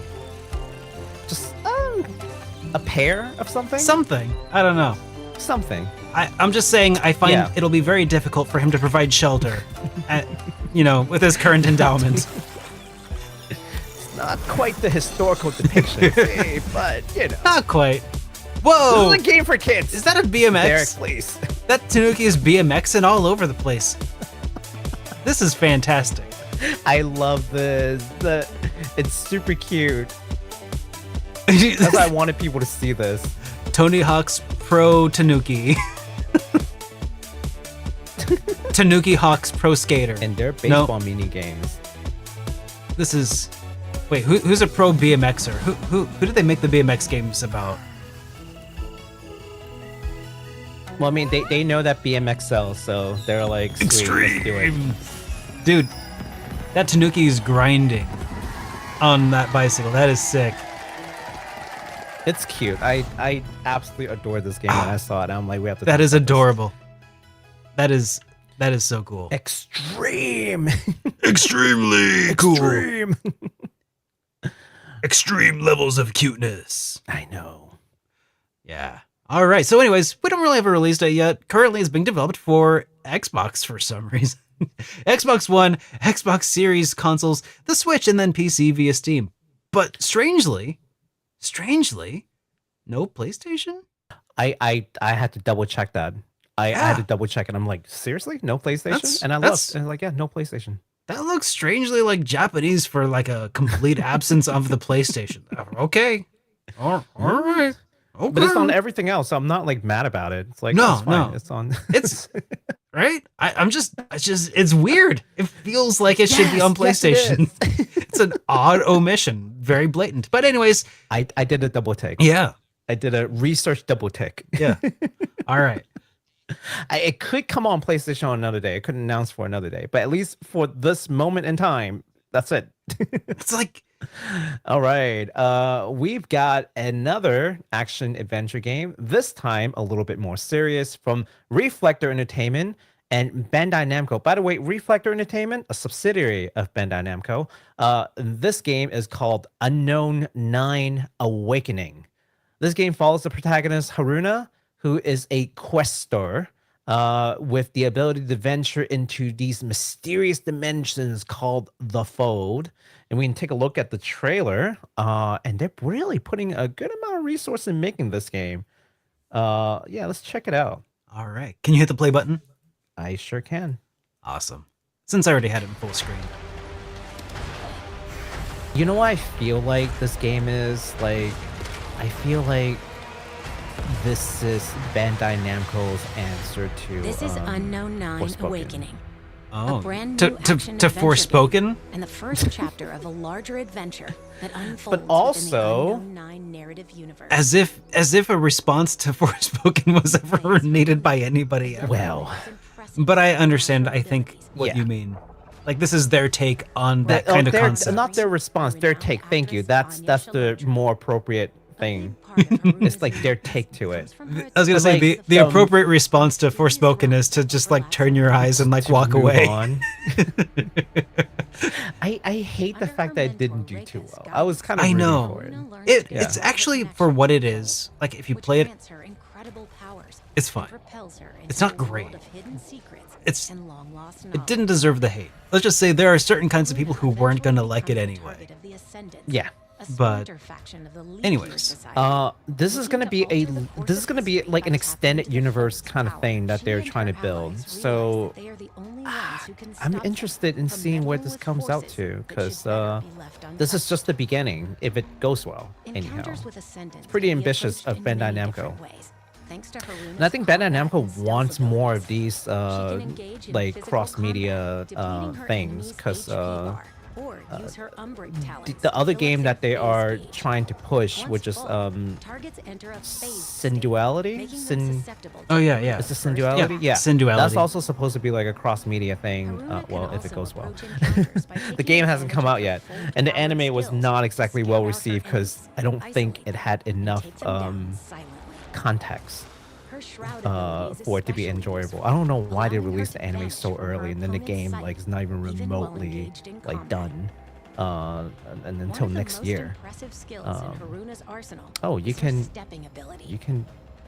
travel into other people's bodies. Yeah. We watched a gameplay trailer of this not that long ago, right? Like, no, you're thinking of a different game. am I? It Yeah. feels very similar. It is similar, but it's a different game. I can't remember what that game Because was. we'll talk about that game later on. Oh, okay. Actually, no, we won't. I Okay. was gonna put it on, but I think I took it out. It's Slitherhead. You're thinking about Slitherhead.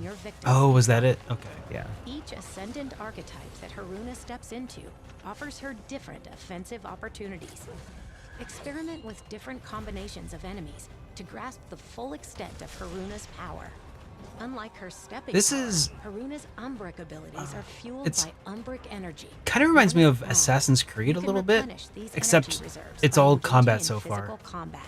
Yeah. It's also possible to upgrade Haruna's I don't know skill set what it is about it that to gives me her that vibe, but abilities. that's kind of Look out for yeah. anomalies I'm peppered not throughout each I'm not chapter, feeling it so and far. use To them be honest, like customize Haruna's it's powers probably to fit early her enough, but playstyle. Mm-hmm.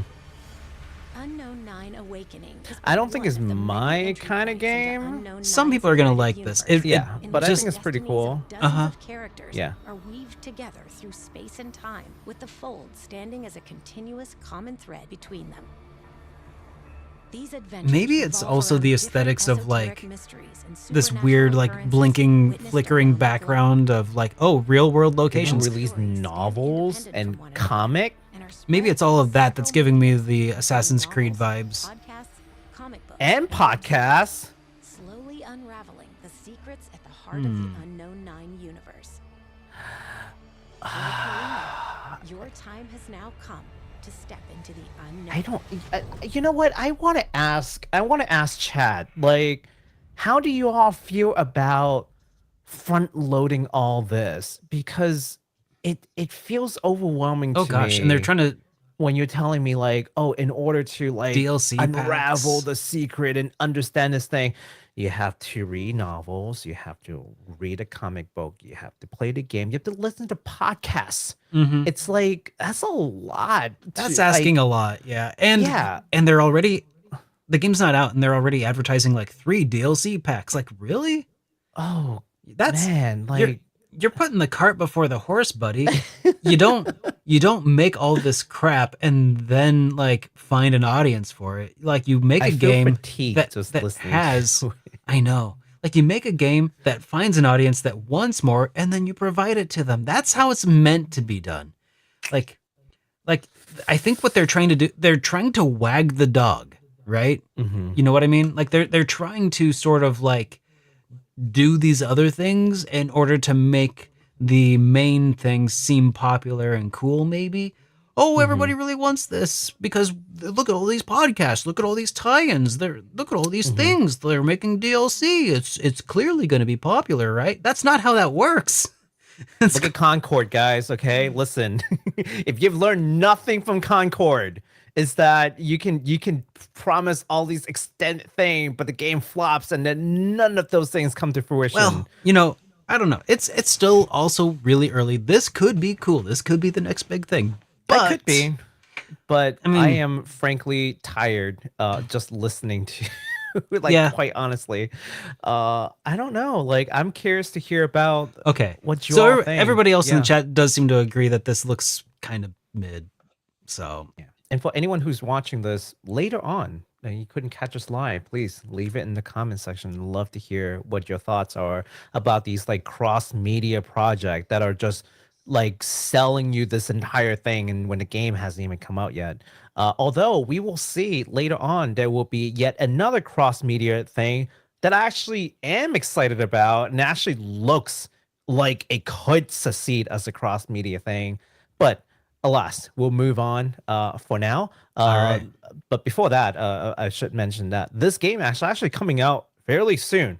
A lot sooner than I thought. This game is coming out in October 18th, which is less than a month. That's crazy. On PS4, 5, Xbox One, Xbox Series, and PC, just not the Switch. So, I don't know. Maybe if this is your thing, check it out. I don't think I'm going to get into it. But who knows? We'll see. We'll follow to see what happens, because I am curious what Bandai Namco is trying to do. But that's more for the company and not so much for the series. All right. So next up, Kakehashi Games and Bandai Namco Studios Singapore have announced a new original inspired origami. Origami inspired. I was like, that didn't make sense. 3D action platformer called Hirogami. Yes. Let's take a look. Do I press? You press? You got it? I'll press it. There we go. You got this. Yeah. Oh, I don't have it. I don't have my hotkeys set up for whatever reason. No worries. I thought this game looks gorgeous. So you play as basically an origami. You can fold into different shapes. You can turn into just a plain piece of paper. I wonder. It's called Hirogami. Yes. What an origami would be paper, right? And gami means folded. So is this folded hero, like as in like a hero, like a pun? No. Well, his name is not his. The character's name is Hiro. Yeah. Yeah. So folded hero. It could be a pun for hero. That's true. And I do like my puns. Look, you can fold into a frog. Oh, yeah. And pull some Mario moves. Just don't let Nintendo know that you had that like butt slam thing, because Nintendo's gonna sue you for it. Oh yeah, that's patented. Yeah, that's the patent infringement there. Okay. Paper. Oh, what? That's another patent. Paper. What? Wait, didn't Paper Mario Origami King? Oh no. Oh no. Oh boy, dear. I would love to see Nintendo try to sue Bandai. I'm pretty sure. I don't know. I'm pretty sure that you really want to do this. I'm pretty sure Nintendo has patented origami, so you know. Anyways, so you can expect to play this game sometime in 2025, only for PC via Steam, though. Yes. Bandai Namco making a game for PC exclusively. Well, see, that's the thing. This is the interesting is that it's their Singapore. That is different. They explicitly call that out. So yeah. I don't know. I want to see what this is about too. They're making some interesting play, like business wise. So yeah, and it's actually being published by Kakehashi Games and not being published by Bandai Namco, which is again just a weird move. But we'll see what they're trying to do with that. Why? It's a very interesting looking game. It does seem strange. It seems strange a little bit to me that Bandai Namco Studios Singapore would not be being published by Bandai Namco Studio. That's what I'm saying. I'm like, that's weird. That's a strange arrangement, but okay, whatever. That's fine. That's fine. Well, there's a chance that my source had gotten it wrong. That's actually developed by Kakehashi Games and being published by Bandai Namco Studios Singapore. Yeah. But yeah, I've read it like 2-3 times. Like, no, it's being developed by Bandai Namco Studios Singapore and being published by Kake. I don't know. We'll just have to see like what the reality is and why they would make such a move. It's curious. Yeah. All right.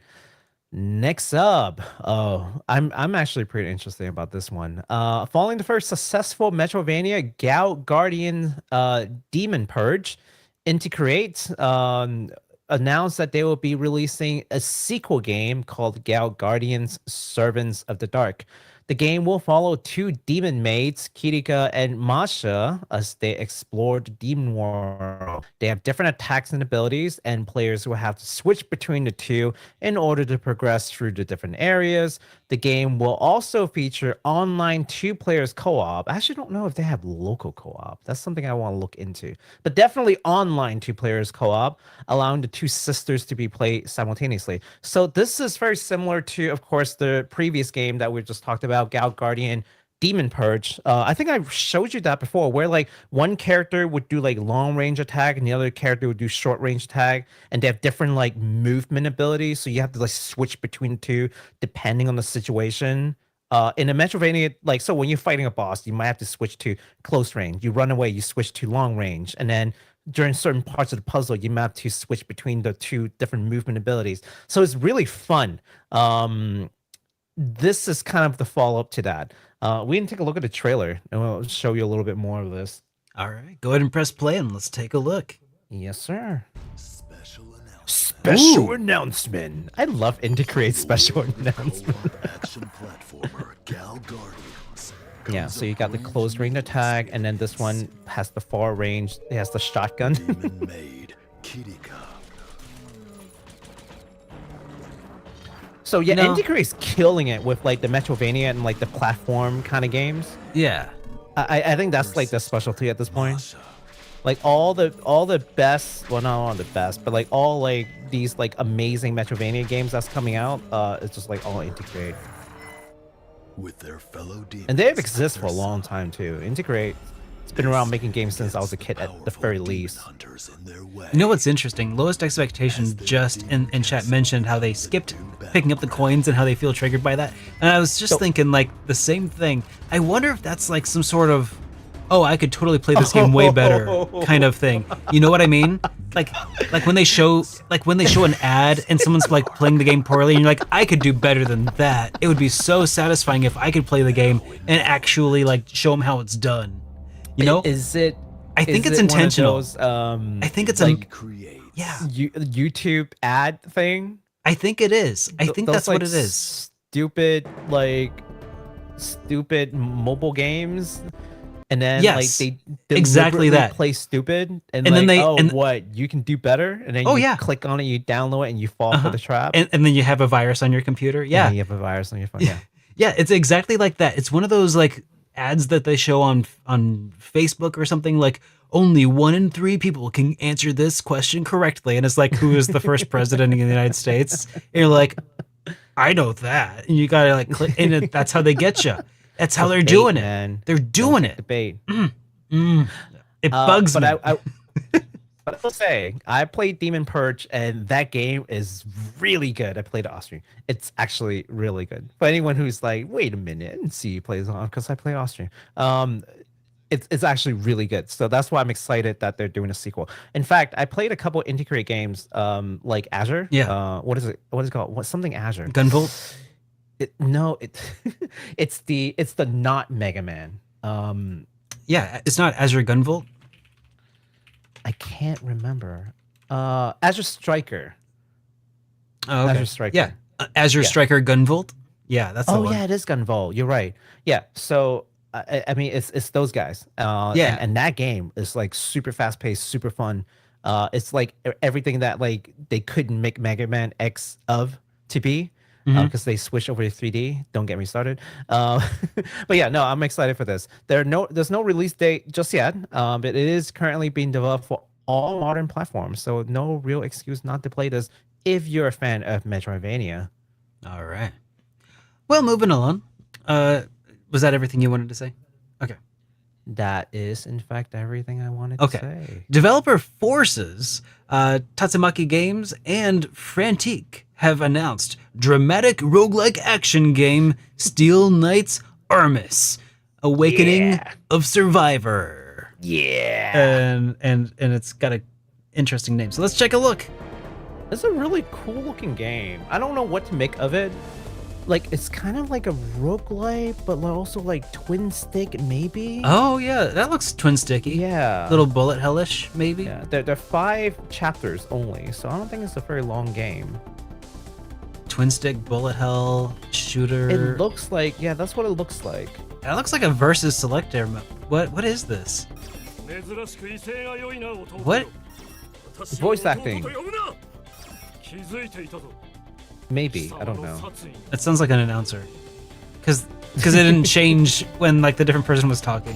Yeah, also, so you have to change your power parts, apparently. Yeah. And you can unlock pilots. I can see. Oh, this must have some sort of robots. This has to have some sort of versus component, doesn't it? I don't see it. I didn't, or at least like with a character select screen like that. That's got to have some sort of online. I didn't see any mention of it, but there could be. Oh, yeah. man. So this is a very interesting looking game. Okay. Well, anyways, that's coming out sometime in 2025 for PC. All right. Via Steam.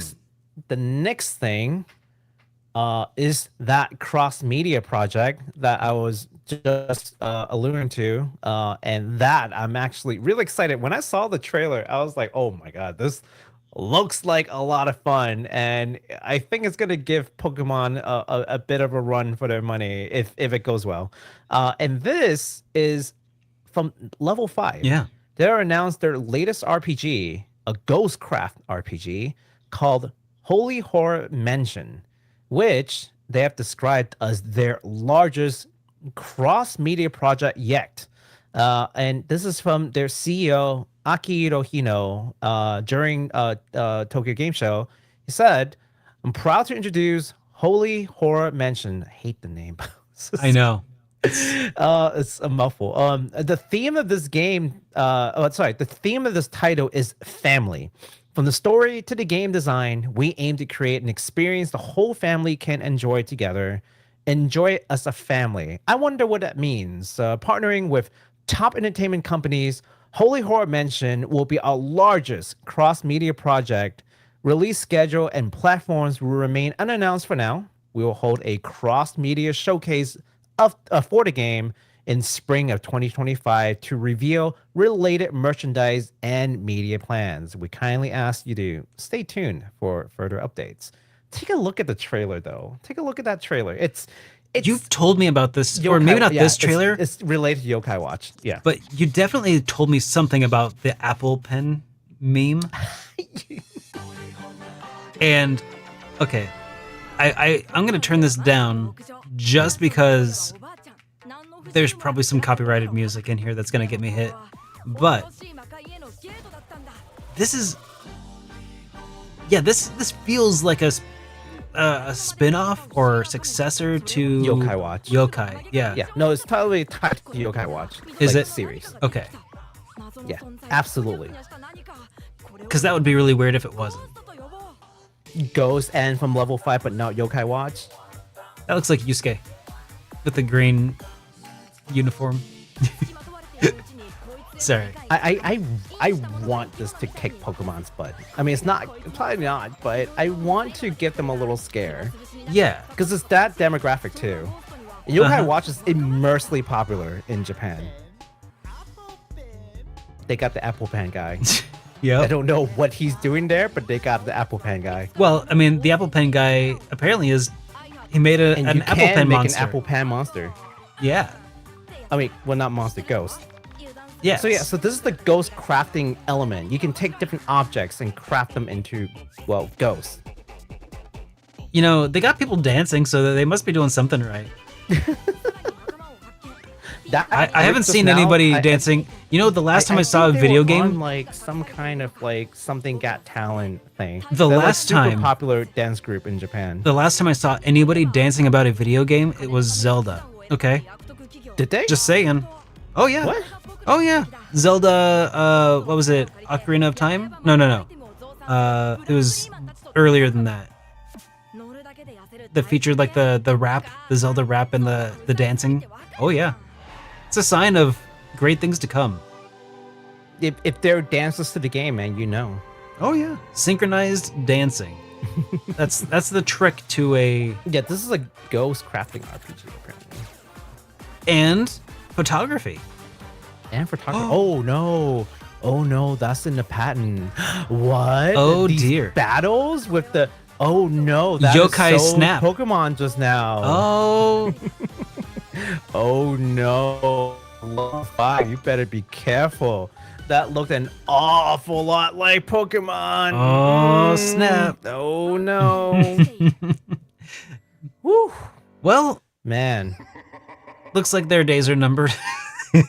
Yeah, I really hope that this game gives Nintendo a bit of a scare. Yeah, Pokemon a little bit of a scare. Well, I mean they're ghosts, so I mean I'm sure they will be scared. Boo. Oh. So yes, as mentioned during the CEO's quote or speech, more will come during their showcase. They have not reviewed the platform or anything, but we will know more about this game in spring of 2025. So we'll definitely be covering more of this when the time comes. All right. Well, we have another short little indie trailer here that was showcased during the Tokyo Game Show. So this comes from the developer of Virgo versus the Zodiac and Keylocker. This is the developer Munana. They're back at it with another game. This time it's a fantasy strategy RPG called Clowned King.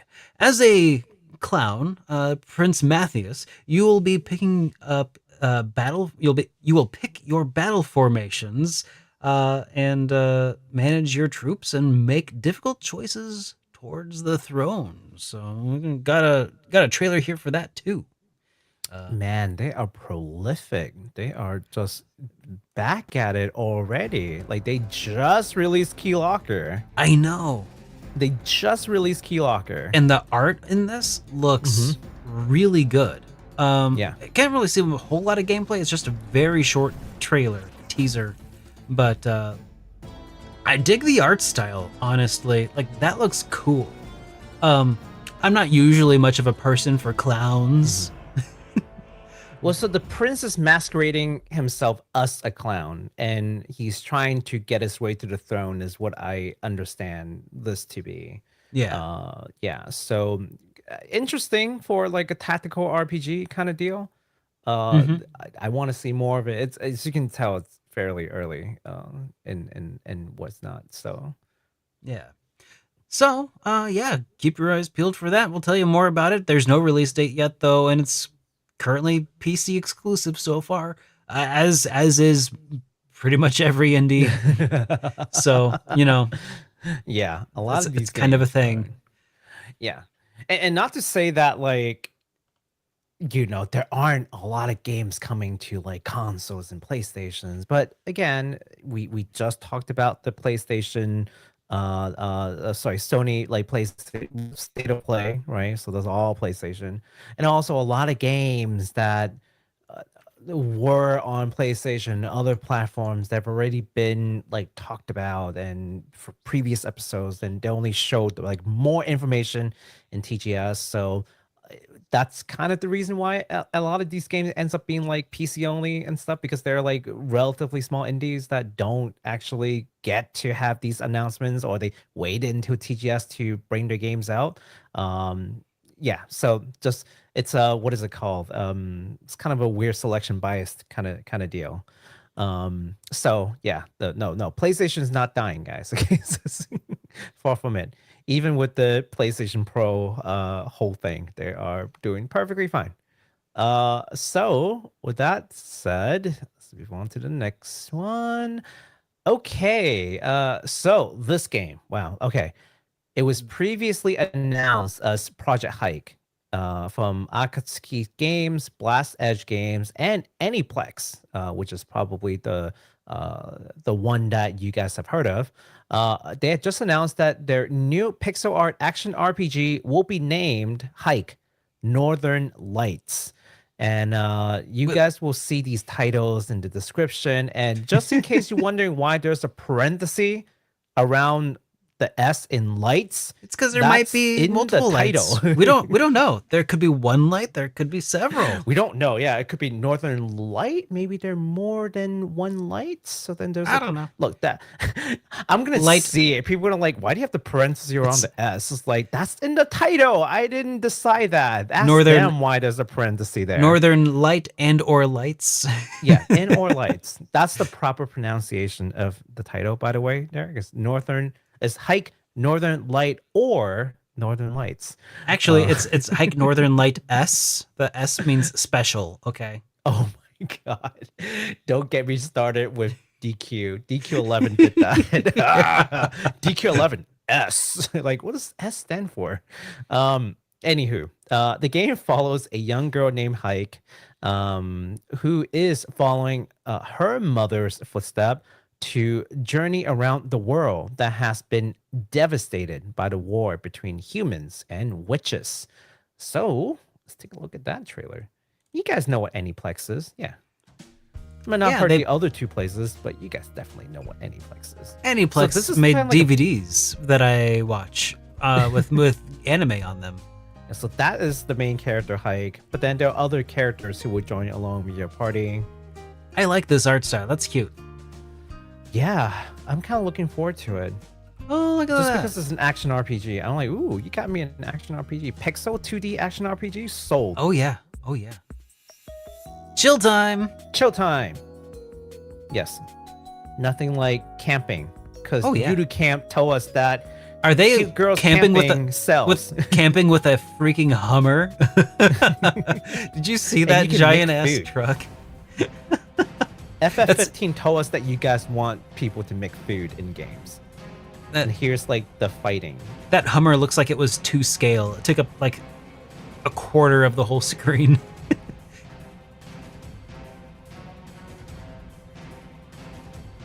That looks cool. It looks hectic, but fun. See, you see, that's a parenthesis there. You see that? Yeah. Northern Light S. S. Coming soon. but the S is silent, which is why it's in parentheses. You have to whisper it. Northern Light. Northern Light. Oh dear. So yeah, so this game is still very early in the development, but man, the art looks so good. There's no release time frame or even news on which platform. Though I'm gonna wager that is on PC at least. But no, there's no news on it. So at some point, we'll probably come back and talk about this when they give us more details. Oh, this next one though. Ooh, okay, Derek. Let's go, sir. All right. We're getting to the fun stuff. So, I mean, we've been getting through some of this fun stuff the whole way. I'm having fun. Are you guys having fun? I'm having fun, but this is like This looks. I know. This. Remember, okay, I'm wearing my Hype Responsibly shirt. You can get it at shop.superdarkrpgs.com to remind yourselves not to get your expectations set too highly here, but it's very difficult. This game we've been following for a while now. We've been following them on Twitter. We've been showing off little like game like snippets, animations, things. We've been following it together as a family, like the Fast and the Furious family. We've been following it together. Well, now we have some new information and it just looks so good. Mm-hmm. Developer Rio Games, that's RIYO, Games have developed their first trailer for the upcoming turn-based time-traveling RPG, Threads of Time. And it was released and announced during Tokyo Game Show. And it is stunning. Much like the game's inspiration, they call themselves a love letter to Chrono Trigger. Threads of Time will follow several protagonists in a journey through different eras. Oh man, let's just let this game do a little bit of its own talking. I shared this trailer everywhere. Oh my gosh, man. I shared this trailer everywhere.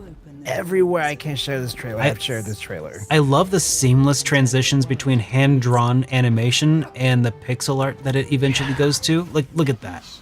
Just look at that. Oh, that's so pretty. Smooth. Oh man. The pixel art. Uh-huh. The overworld. Look at that. The music. Dinosaurs and stuff on the overworld. It's the HD 2D kind of battle. Yeah. Oh, this one. Oh my god.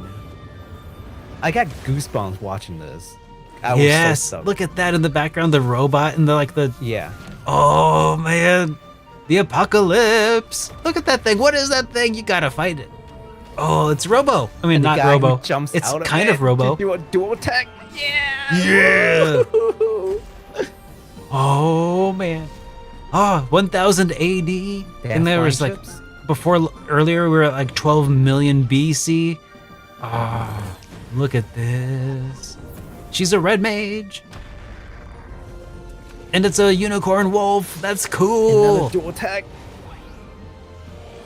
Wow. Flame swords. History. More of this. I know. Do you want to watch that again? I need more of this. I feel like this is worthy of a rewatch. Yes. We're going to watch this again. We're going to watch this twice. 12 million BC. I mean, it's the dinosaur times. This calls for it. So I don't know if we can get the developers on HitPoint, but that would be pretty sick to be able to talk about this, wouldn't it? I'd be down for that. Did they say Ontario? Is this Canadian? I don't know. They're from Canada, yes. Oh, I speak Canadian. You speak Canadian? Oh yeah. In the land of Canada. Just talk to them about hockey. They'll love us. Like, oh yeah, hockey. We're just a couple of Hoosers that are looking for a friendly chat there, eh? wait, that's. Hang on, that was Irish. National religion of hockey. They will be like, you're one of us. Oh yeah. Invalid Argument says that they could be our interpreter.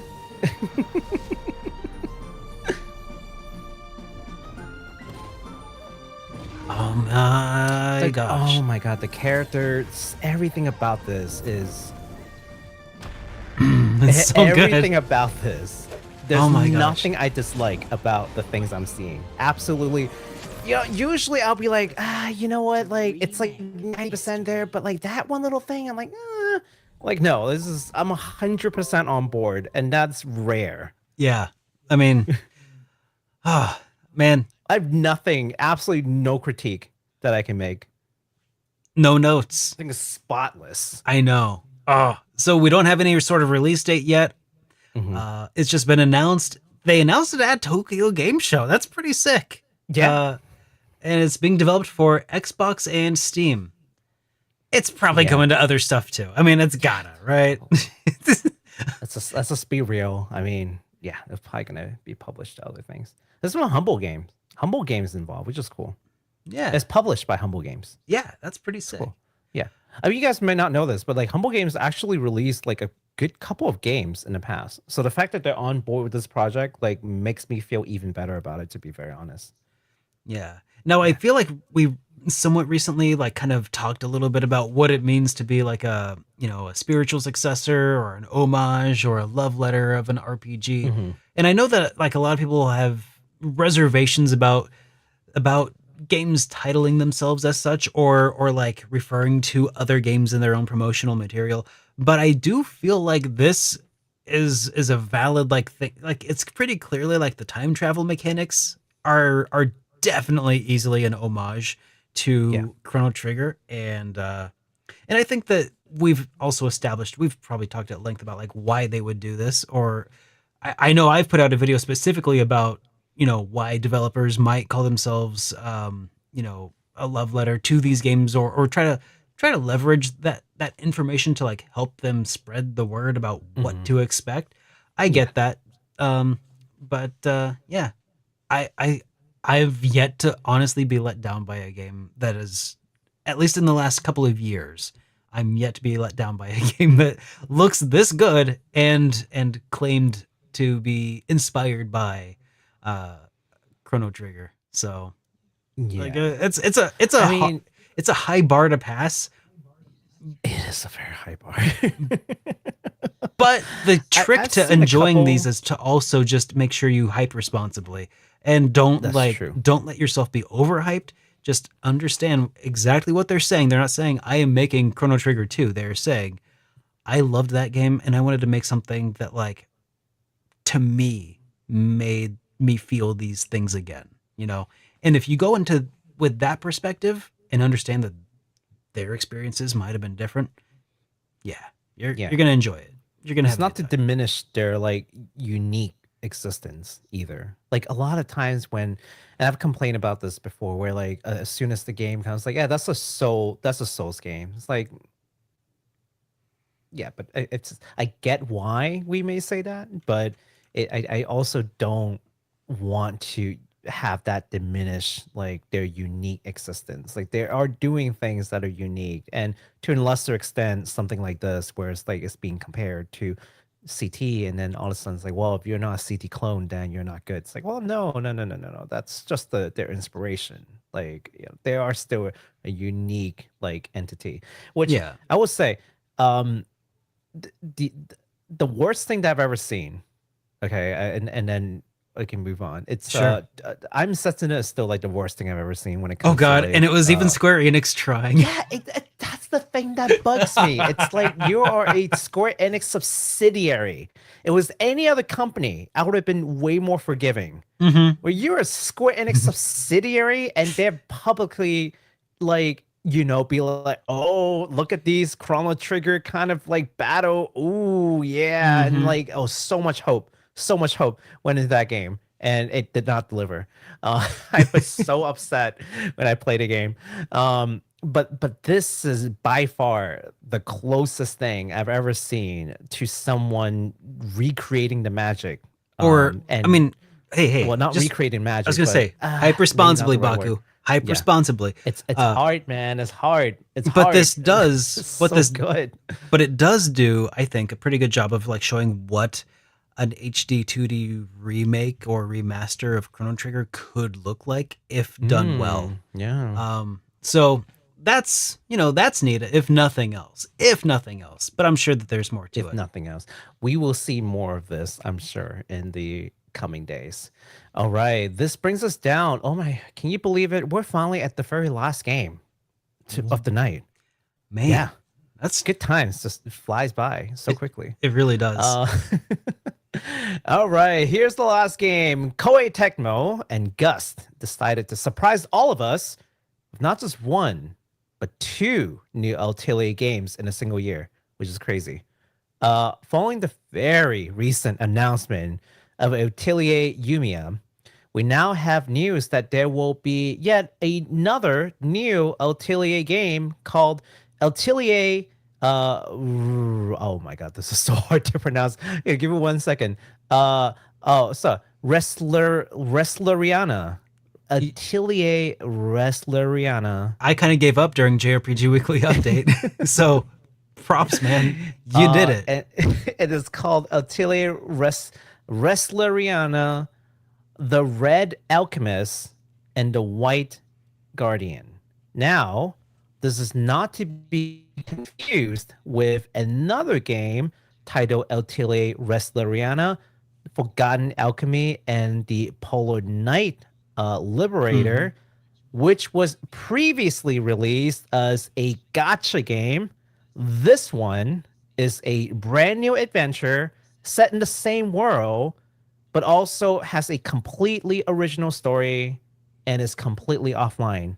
No gacha, otherwise we wouldn't cover it. You know how we do. I don't bother you with mobile games, and that's why we've never talked about Resleriana before, because it was a gacha game. So except Fantasian. Except Fantasian. It does it have gacha in it? No, but it's a mobile game. Oh no, I'm saying we don't waste people time. Well, no, we talk about mobile titles, but they're like buy to own titles. We don't deal with like free to play, gotcha, no thanks. This is a completely offline title. It is just like basically like a regular Atelier series. So don't get scared by seeing the name and be like, oh no, this is the gotcha game. Just from what we understand, it is just a standalone title, regular, good old Atelier game, single player versions. Let's take a look at the trailer real quick. Not a whole lot they're showing. I wish they show a little bit more in this trailer, but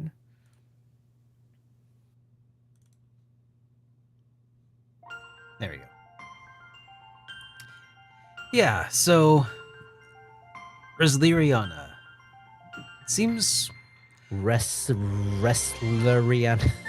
Yeah. Resleriana. Wrestler. It's about a wrestler named Rihanna. Wrestler named Rihanna. Yep, Resleriana. It's Atelier wrestler Rihanna. Yep. We got it. Yeah, I wish they showed a little bit more than just like. Well, she got the flippy ears. That's cute. They show. I mean, I think we all know all we need to know now. Still a little too early. Catgirl exists in game, and totally. Scott loves catgirls. Oh yeah. Oh yeah. Yeah, absolutely. Oh yeah, there, bud. The Red Alchemist and the White Guardian. So, this is the other Atelier game, which I think it's very ambitious for them to do. But I guess I can maybe guess why they're doing it. Maybe because the mobile game isn't doing too hot. So, I mean, a lot of mobile games are not doing too hot. So it's not like they're failing particularly bad. It's just a lot of mobile games. There's too many. But I think you hit the nail on the head. I think you're hitting the nail on the head because this feels or smacks of, hey, here's a gateway drug, and when the game you want to play is done, if you're addicted to the world, you could come over and play the gotcha, and then you'll have characters that you're already familiar with that you're going to want to have because you want to have the cat girl, right? Oh yeah. Turns out she's super rare. You wouldn't pay for the cat girl. Yeah. Yeah. So this is coming 2025 at some point on PS4, 5, Switch, and PC via Steam. No Xbox, unfortunately. But yeah, I mean, 2 Atelier games announcements in a year. That's crazy. And it's not like and it's not like a Ryza and then like Sophie 2 kind of situation. It's like, not a remake. Two like new beginnings, basically. Yeah. Well, maybe not a new beginning, but maybe not a not new, but as far as like a console release, this is like new story. They have to redo things. Well, still, just 2 Atelier games in a year like that is surprising to me. It is. Yeah. So, Mr. Derek, now that we've gone through all these games tonight, so many, which of these were you most excited about? I mean, I gotta say, obviously, there's 3. There are 3 main big ones for me that I Threads of Time obviously had. I almost said Threads of Fate, but Threads of Time. Watch that twice, so yes. Yeah, that's the top. Yeah, that is so cool. I'm trying to hype responsibly. Trying not to get my hopes out of check, but it looks cool as heck. I'll give it the benefit of the doubt until I find out more that sours me on it. I'm gonna say I'm looking forward to more. Then Ghosts of Yotei looked super good. Visually stunning. I'm probably not gonna play it because I never even played Tsushima, even though I wanted to. Do it. I'm gonna at some point, but it looks cool as heck. And yeah, I think that looks cool. And then LUNAR Collection. Those are the 3. Yeah. Obviously, LUNAR Collection, need I say more? No, we do need you to say more. Why LUNAR? Well, if you need me to say more, go watch my 2 reviews of LUNAR Eternal Blue Complete and Silver Star Story Silver Star Story Complete. Almost said Harmony, that was PSP. both of the games were phenomenal. They both feature, I think, relatively at least for the time, heartfelt love stories that just were really poorly representative in the genre at that time. It's a love story that's not based on like waifu collecting and harems and stuff. And I think that there's something really special and somewhat innocent about that age of RPG that just feels a little more like, I don't know, a little more innocent and a little less just pervy, and I really appreciate that. It's I like them. I like them a lot, and also that's just the story, but the gameplay of them, it's like semi-tactical, where you have like random encounters, but like the world, the little map that you're actually moving around on plays into like what enemies can be attacked or affected by a certain area. It's really nice. So yeah, and then the sound, the videos, it's just it's very 90s anime. I dig it. I dig it a lot. Go try it. It's got this Disney quality to the music, and like Scott was talking about, I was like, I would have never noticed that because I would always play it in Japanese. There's even a middle of the game. There's a middle of the game like musical number that just like plays randomly, and you're like, wait, what?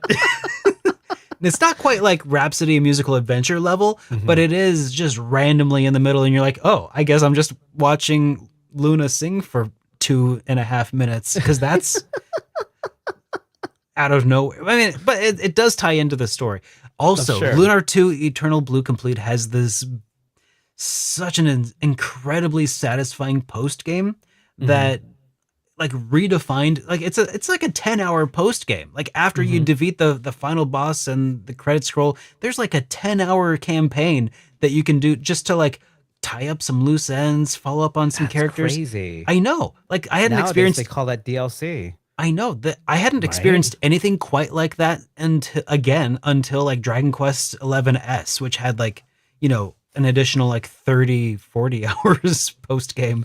But yeah, this was like the first one that it just had a whole other like dungeon that was super fun and pushed you to your limits, and you got to get the whole gang back together for one last hurrah. It was phenomenal. It was a great way to send it off. I think you're gonna like Tales of Graces F if you get the chance to play it. It's that. Is it? That's where the F comes from. Tales of Graces and then yes, F. It's like it's like extra 20 hours or so afterwards. The gang comes back one last time. I love that closure. I love that extra little send off, and oh man, you're gonna love. And Tales of Graces was actually really good. It's one of my favorite Tales games, like Tales titles. Like it's nice. Chef's kiss. All right. Well, I was gonna go into this whole thing with like, well, I like these other games from the list, but no, actually, my 3 is just the same as yours in that order. So yeah, nothing further for me, man. That's exactly what I'm super excited about. Probably for a very similar reason. Touch of Time just blows my mind. I'll share this and then we move on. I was watching. I've been following them since they were just doing their title. Is how early I've seen them stuff. They were deciding what to have the game be, and they were like messing with their logo and stuff. Like it was that early. That they have caught my attention. And at the time, they only had like some character design, some like pixel art in motion, and we're hitting HitPoint button again. Whoops, I'm trying to switch to our different scene here, and there we go. There you go. This is what I wanted. The pixel art sold me, but there was nothing else. No world, no background, just individual pictures of their art. Yeah. I don't remember if they moved at the time, but they look really good. But they were like, yeah, we're trying to make a game that travels through the different era. And I'm like, you mean like Chrono Trigger? And they're like, yes, like Chrono Trigger. I'm like, man. Okay, do tell, do show me more.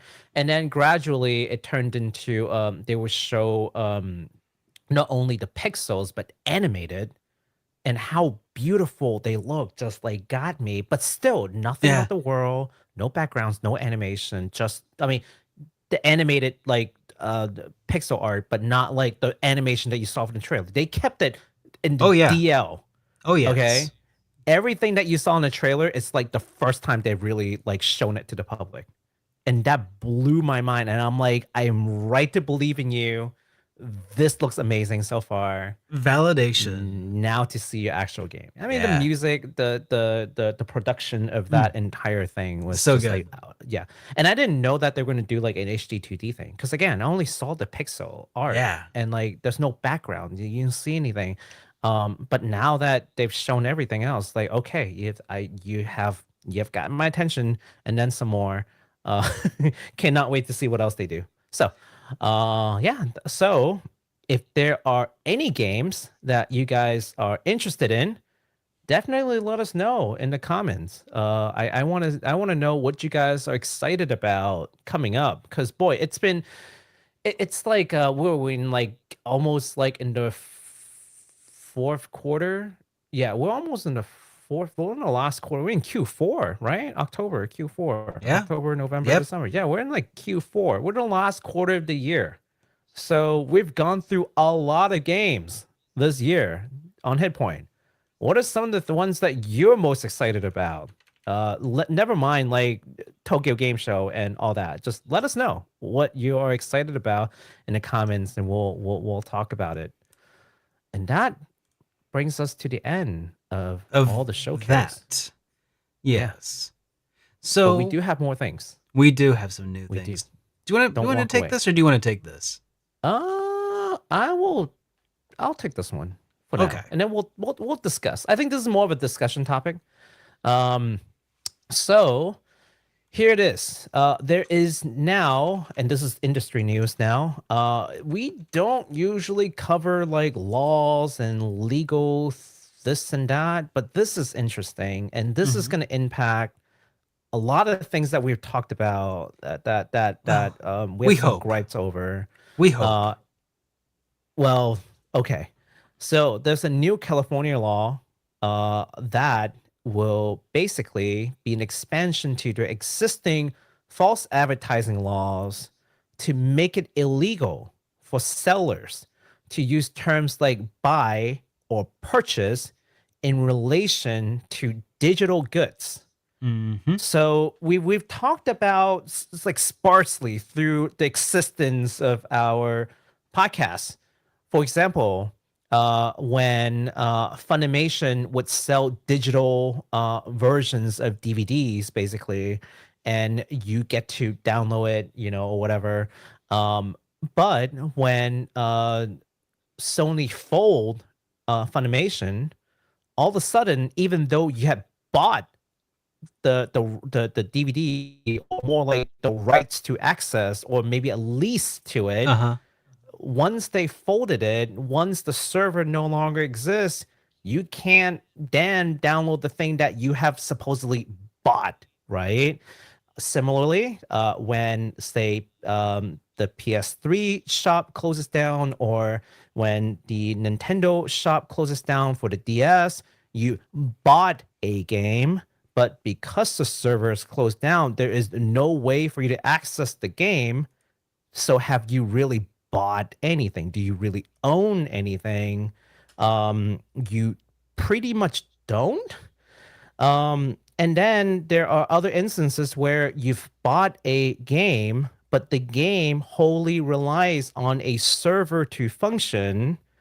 And when the company closes the server and don't give people ways to open their private servers, again, do you really own anything? Or do you now own chunks of codes that are basically useless? There's a lot of things like that.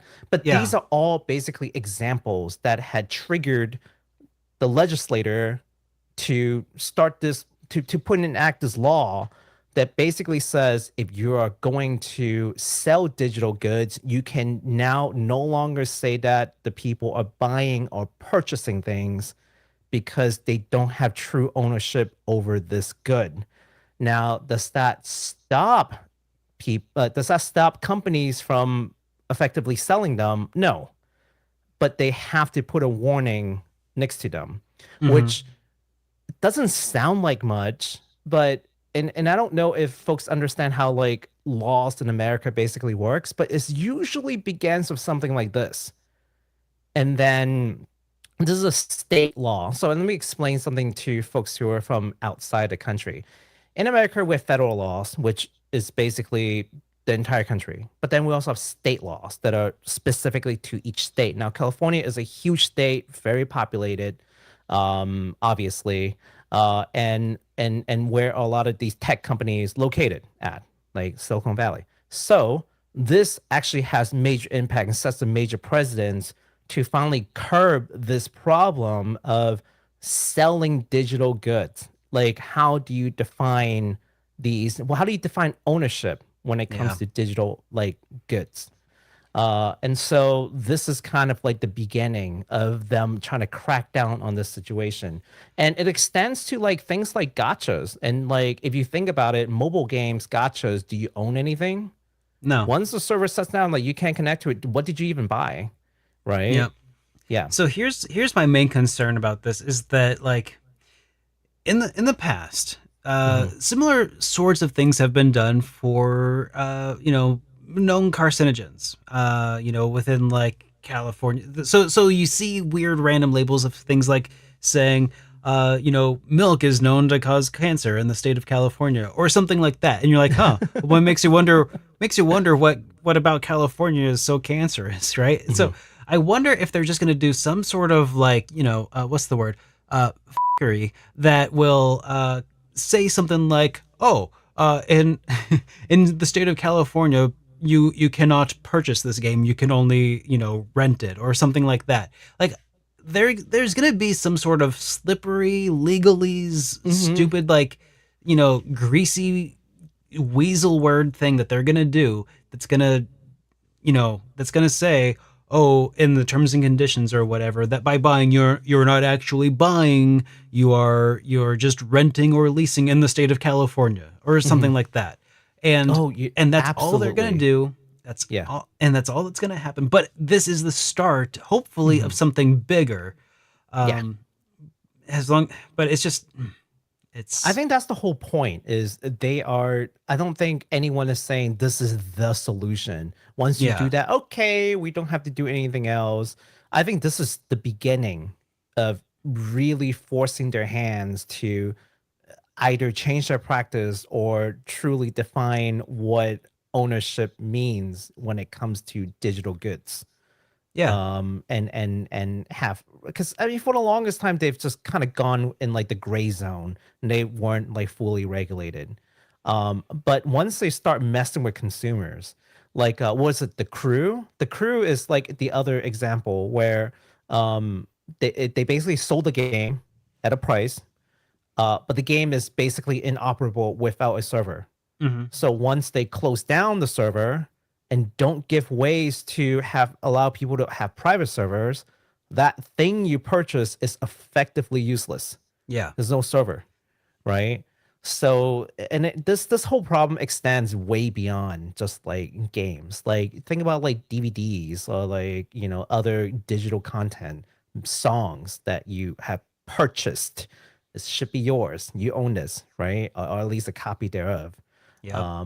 But do you really? And to put it another way, like if you don't legally own a game, if you purchase it, then piracy is not theft.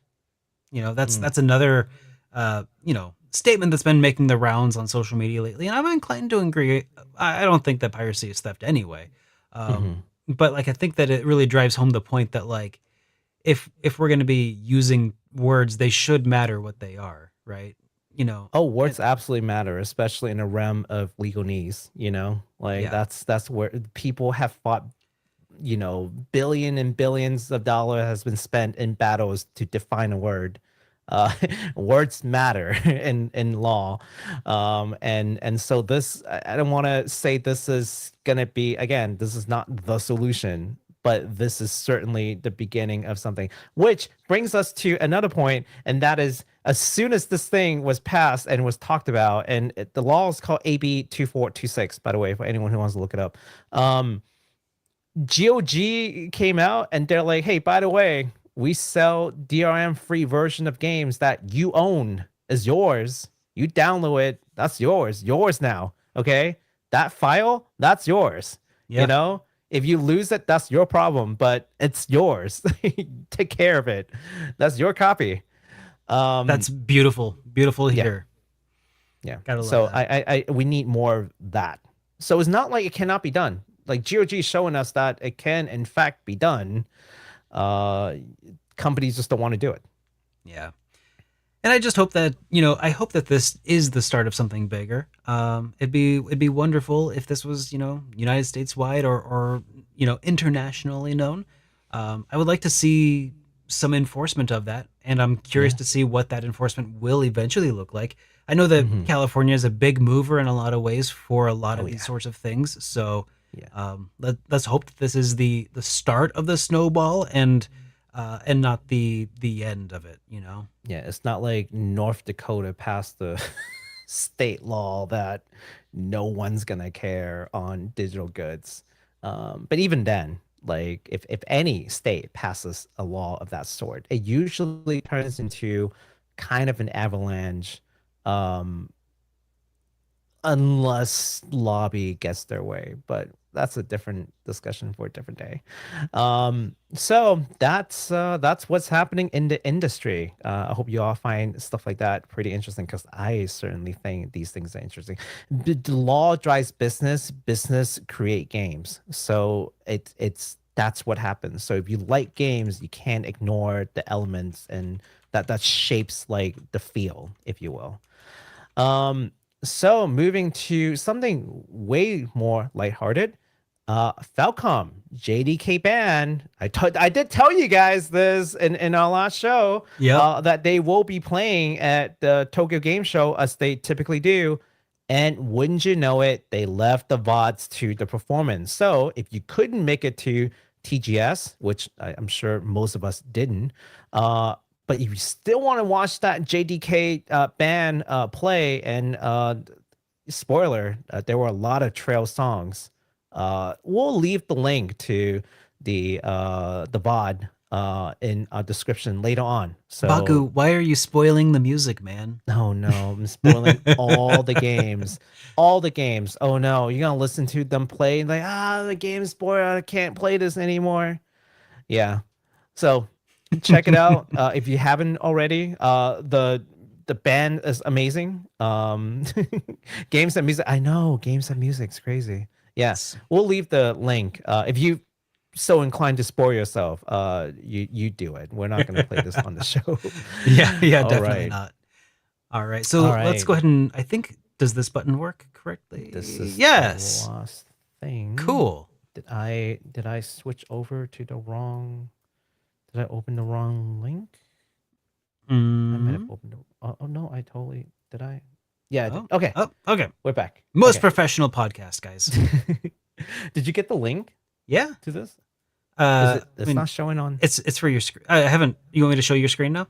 Oh yeah. Let's do it. All right. You know the what? Most professional podcast on YouTube and Twitch. Don't you forget it. It's the coolest stinger in the world. I got to use it as often as I can. Yeah. All right, guys. This last piece of news is about merch drop, because I want to let you know that Kotobukiya is coming for our collective wallets. Oh no. The reason why I say that is because, I mean, look at this. Like, this is beautiful Donna. This beautiful Donna figure. It's actually up for pre-order right now from East 8. And also there is a Joshua figure. But that's just things that are in existence. What about the future? What are they doing? Well, if you're a Trails fan, Kotobukiya would like to let you know that they are making a new figure in prototype phase right now of Elaine Auclair. Is it Auclair? I think so. Auclair? I don't know. It's not all that clear to me. I cannot pronounce her name to say it is not at all clear to me. Yes. But so yes, they are absolutely going to make more Trails figures as I probably talked about in the very beginning, when they made the first Trails figure, I'm like, watch, they're gonna make a whole series of this. I know. I bet you they will. And now, like 12, 13 figures later, they're still going with a Daybreak character. But hey, you know what? Maybe Trails is not your cup of tea. What about Metaphor? Because they're also going to be making Metaphor characters in collaboration with Atlas. This is the Gallica figure is in prototype right now, and they have announced that next they will be making Juna or Yuna. I'm not sure if it's I don't know. Yeah, but here it is. I'm just pronouncing it from the Japanese pronunciation, Juna. So it's already been confirmed that yes, they are planning. This is the planning phase now, where they just have the drawing, and then they'll move into prototype and et cetera, which is kind of what you saw with like the gray figure. These are the prototypes. Yeah. So do you want to show off that phase? Do you want to show off that 360 view of Donna that they showed? Oh, geez, yes. It was like some many tweets ago. I know. They also had a Kuwabara. Just in case you care about Kuwabara from Yu Yu, which I do. That figure. Where did it go? There it is. No. Well, that's wasn't this. kind of. They had a better one before. Okay. It was so far down. Oh my god. It's gonna take us a sec. The most professional podcast. This is my fault, though. For that one. Oh, there it is. This one, yes. Oh yeah. Okay. Can you see it? Look at that. Yeah. Go back full screen. Yes, this. Okay. Yes. Look at the 3-dimensional, because this started as like a 2D illustration, drawing, right? Yeah. But once they turn it 3D, they have to think about like the 3-dimensional like space. And this is probably one of the best looking figure.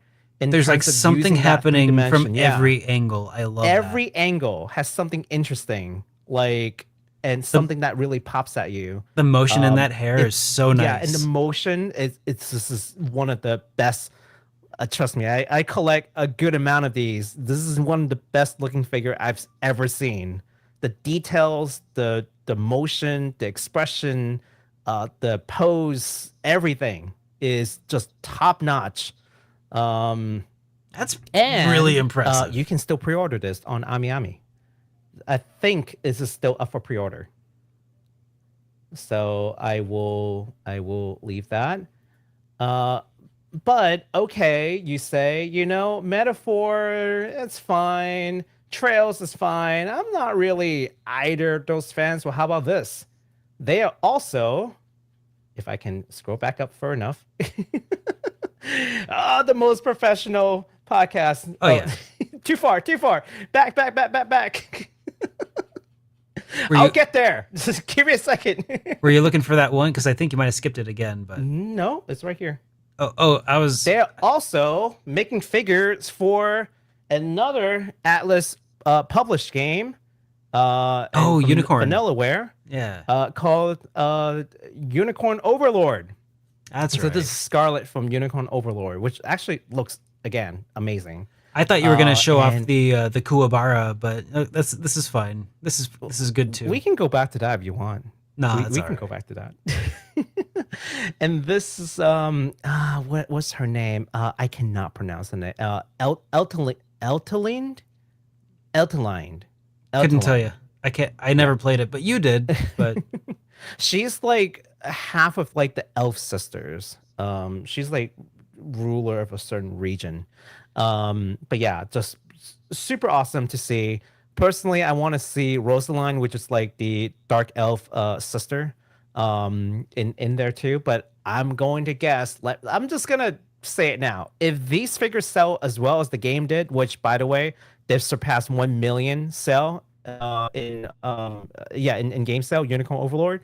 I guarantee you there will be more. And Rosaline's totally next on the list. And also, because Derek was talking about it. Oh yeah. This is version 2, by the way. This is not even version 1. This is version 2. They already made a version 1. This is a version 2. And you can change its expression, they said. Yeah. Maybe we should get this for Derek. Well, I feel like Kuwabara is a pretty cool Happy guy. birthday to Derek. This is Derek's favorite character in Yu Yu Hakusho. It's just because these are version 2s. You can change the expressions. I do love me some Yu Yu Hakusho, and in particular, I like his other hair better. His hair. Yeah, that's good because I like his other hair, not his up and back slick back hair. I like that a little bit better. The down hair. I don't like the down. I like the up hair too. I forgot why he has the down hair. Well, it's because it's something that happens later on in the show and spoilers. Manga. I mean, not really. There was 4 of them. Oh, they have a Kurama as well. Nice. Yes. Well, obviously they didn't leave Kurama out. Oh yeah, they can't leave out Kurama. No, it's the 4 of them or nothing. Oh man, it's got the black dragon flame. Oh man. Okay, we know what to get Derek for his birthday now. Next year, we're just gonna crowdfund this and send figures to Derek's house. Oh man, I love that. But just because I am on right now, in case that didn't get you, for like the 2 of you who are Hololive fans, they're also making Gen 2 figures. So yeah, all of our collective wallets are messed up. We are definitely going to go into debt very soon. It doesn't matter what kind of stuff you're into, Kotobukiya wants your money. Oh my gosh, I know. So you know what though? Here, I'll switch back to this. Before the show, I was actually telling Baku something, because we were talking about VR in some aspects. I can't remember exactly how we were talking about it. But I did tell Baku something that I think holds true. I finally figured out a valid reason that you might actually want to get like an Apple Vision Pro or like a Meta Oculus or the VR. Yeah, some sort of VR system. And maybe even an excuse to have digital goods. Could you imagine putting on your VR headset and like having an augmented reality version of your room that has a bunch of these like figures and stuff that like you care about and want to have and stuff, but then you can take the VR headset off and nobody can see your room full of all your geeky, nerdy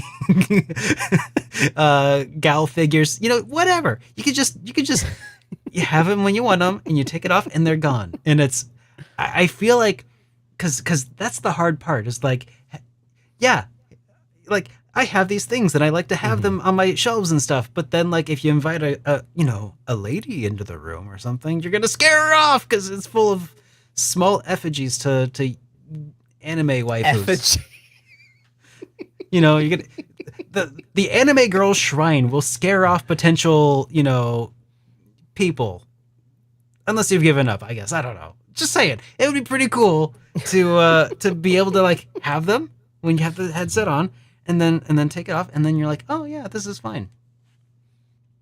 Find yourself a significant other that loves you like you love your figures. That would also, that's a good point. Yeah, find someone compatible. You know what? You find yourself an SO who's got a husbando room and you've got your waifu room. Hey, whatever. Yeah, but not too much because then they take your figures and then like leaves you. That's also bad. Just enough to tolerate your cave, but not so much that they want to take the cave for their own. Just be careful. There's a balance you got to strike. Oh, okay. Take it from the single man and don't. I'm just saying that there is a married man here and a single man here, and between the 2 of us, you should probably listen to the married man. All right. So that concludes our show today for the news we're trying to cover. Yes. But we also have... We have gotten some super chats throughout the evening that we should definitely respond to. Yes. So we've got this one here from Still Alive who says, would you, and this was in response to the question about like people we should interview. They said, would you invite on other RPG YouTubers like Eric Landon, David Vink? That would be my suggestions if you're open to it. And, I would definitely be open to it. Oh, dude, if we could get Lady Pelvic on here, that would be super cool.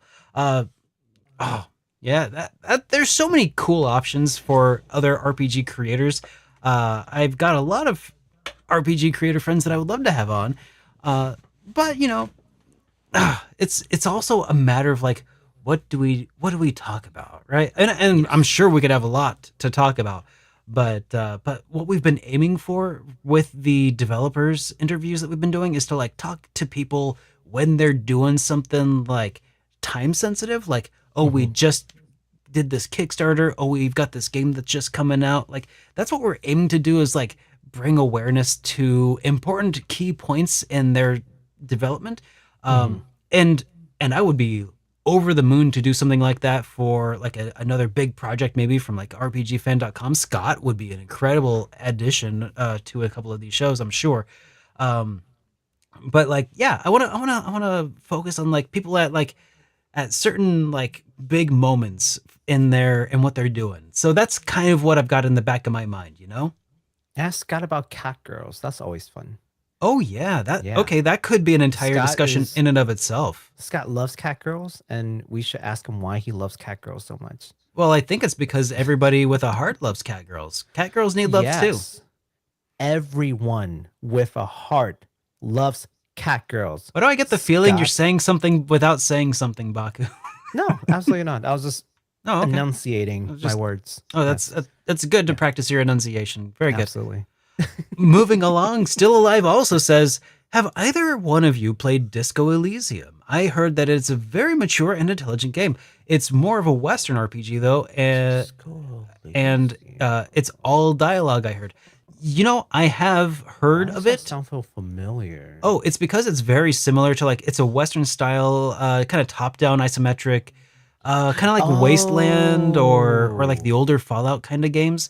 It's yes. I remember now. I think that it was there is an issue with Disco Elysium at this point, and that is I do believe if you buy it now, you're handing money over to some people who like screwed the creators.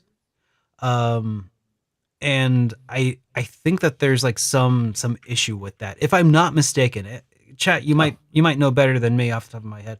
But I do not. Oh God, I hope I'm not getting them confused with somebody else, but anyways, yeah, look into them for sure. But the game I hear is phenomenal. The creators are super cool. I think I recall hearing that like the actual creatives got ousted from the company, and just I don't know. It's messy. Yeah. But yeah, it's definitely an RPG, like in the realm of like of oh gosh, I think it's an RPG, like in the classic like Western RPG style.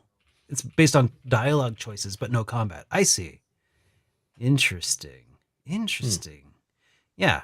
So yeah, check it out. I've heard phenomenal things. Like people who don't even normally care about these kinds of games are like, whoa, like it won some huge accolades, as I recall. I mean, even I've heard of the game, so that's got to be something. And Baku's like as J in JRPG as it gets. Yeah.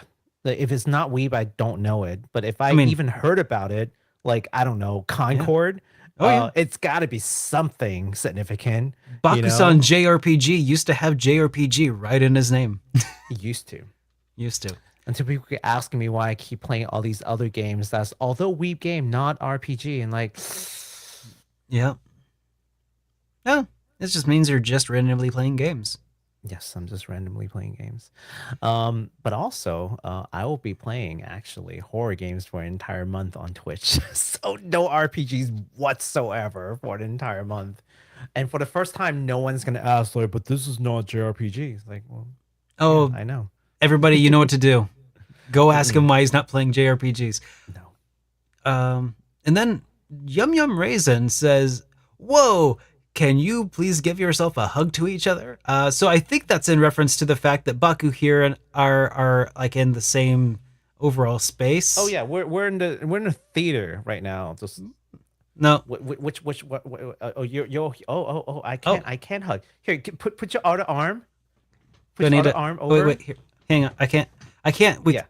No, the other arm. The other arm. Yeah. No. Reach further. It looks like we're hugging each other. Oh, see? There you go. I'm patting you on the back. There you go. Awesome. Don't move. Wait. Here, let's. We get a high five. High five. Yeah. Oh, hi. high five. Yes. Yeah. My hand is huge. Yeah. We did it. We did it. I have you know that I have met Derek in real life once. Yeah. True story. Yeah. When we were at not Portland, two Philadelphia. Games. Yeah. Yeah. Too many games. Philadelphia is the other city that starts with P. Not gonna lie, I remembered the food that we had that day more than the convention itself. Dude, that was some sick. It was way more memorable. Those soup dumplings were so good. Those soup dumplings were so good. And I got to eat durian for the first time. You did. You did. Not. And Derek didn't puke. Why would I puke? Yeah. I'm why would awesome. he? I'm cultured. Derek is cultured. All right, guys. Yeah. I think that about does it for today's show. I think that's all of the super chats that we got. Yep, Yes. checking. Okay. All right. So that was all of the cool stuff from this year's Tokyo Game Show and the recent state of play. If you enjoyed today's show on whatever platform of choice you happen to be listening or watching on, please give it a like or a thumbs up or a positive review on Apple Podcasts. That's always cool to see. Yeah, we'll see you on the next episode next Sunday, because we do it every single Sunday at 7 p.m. Oh yeah, Central, 8 p.m. single Eastern time. Sunday. Yeah. Actually, hold on. What? Okay. Yeah. Okay. Oh, Okay. Okay. okay. Okay. All right. See you, everybody. Bye.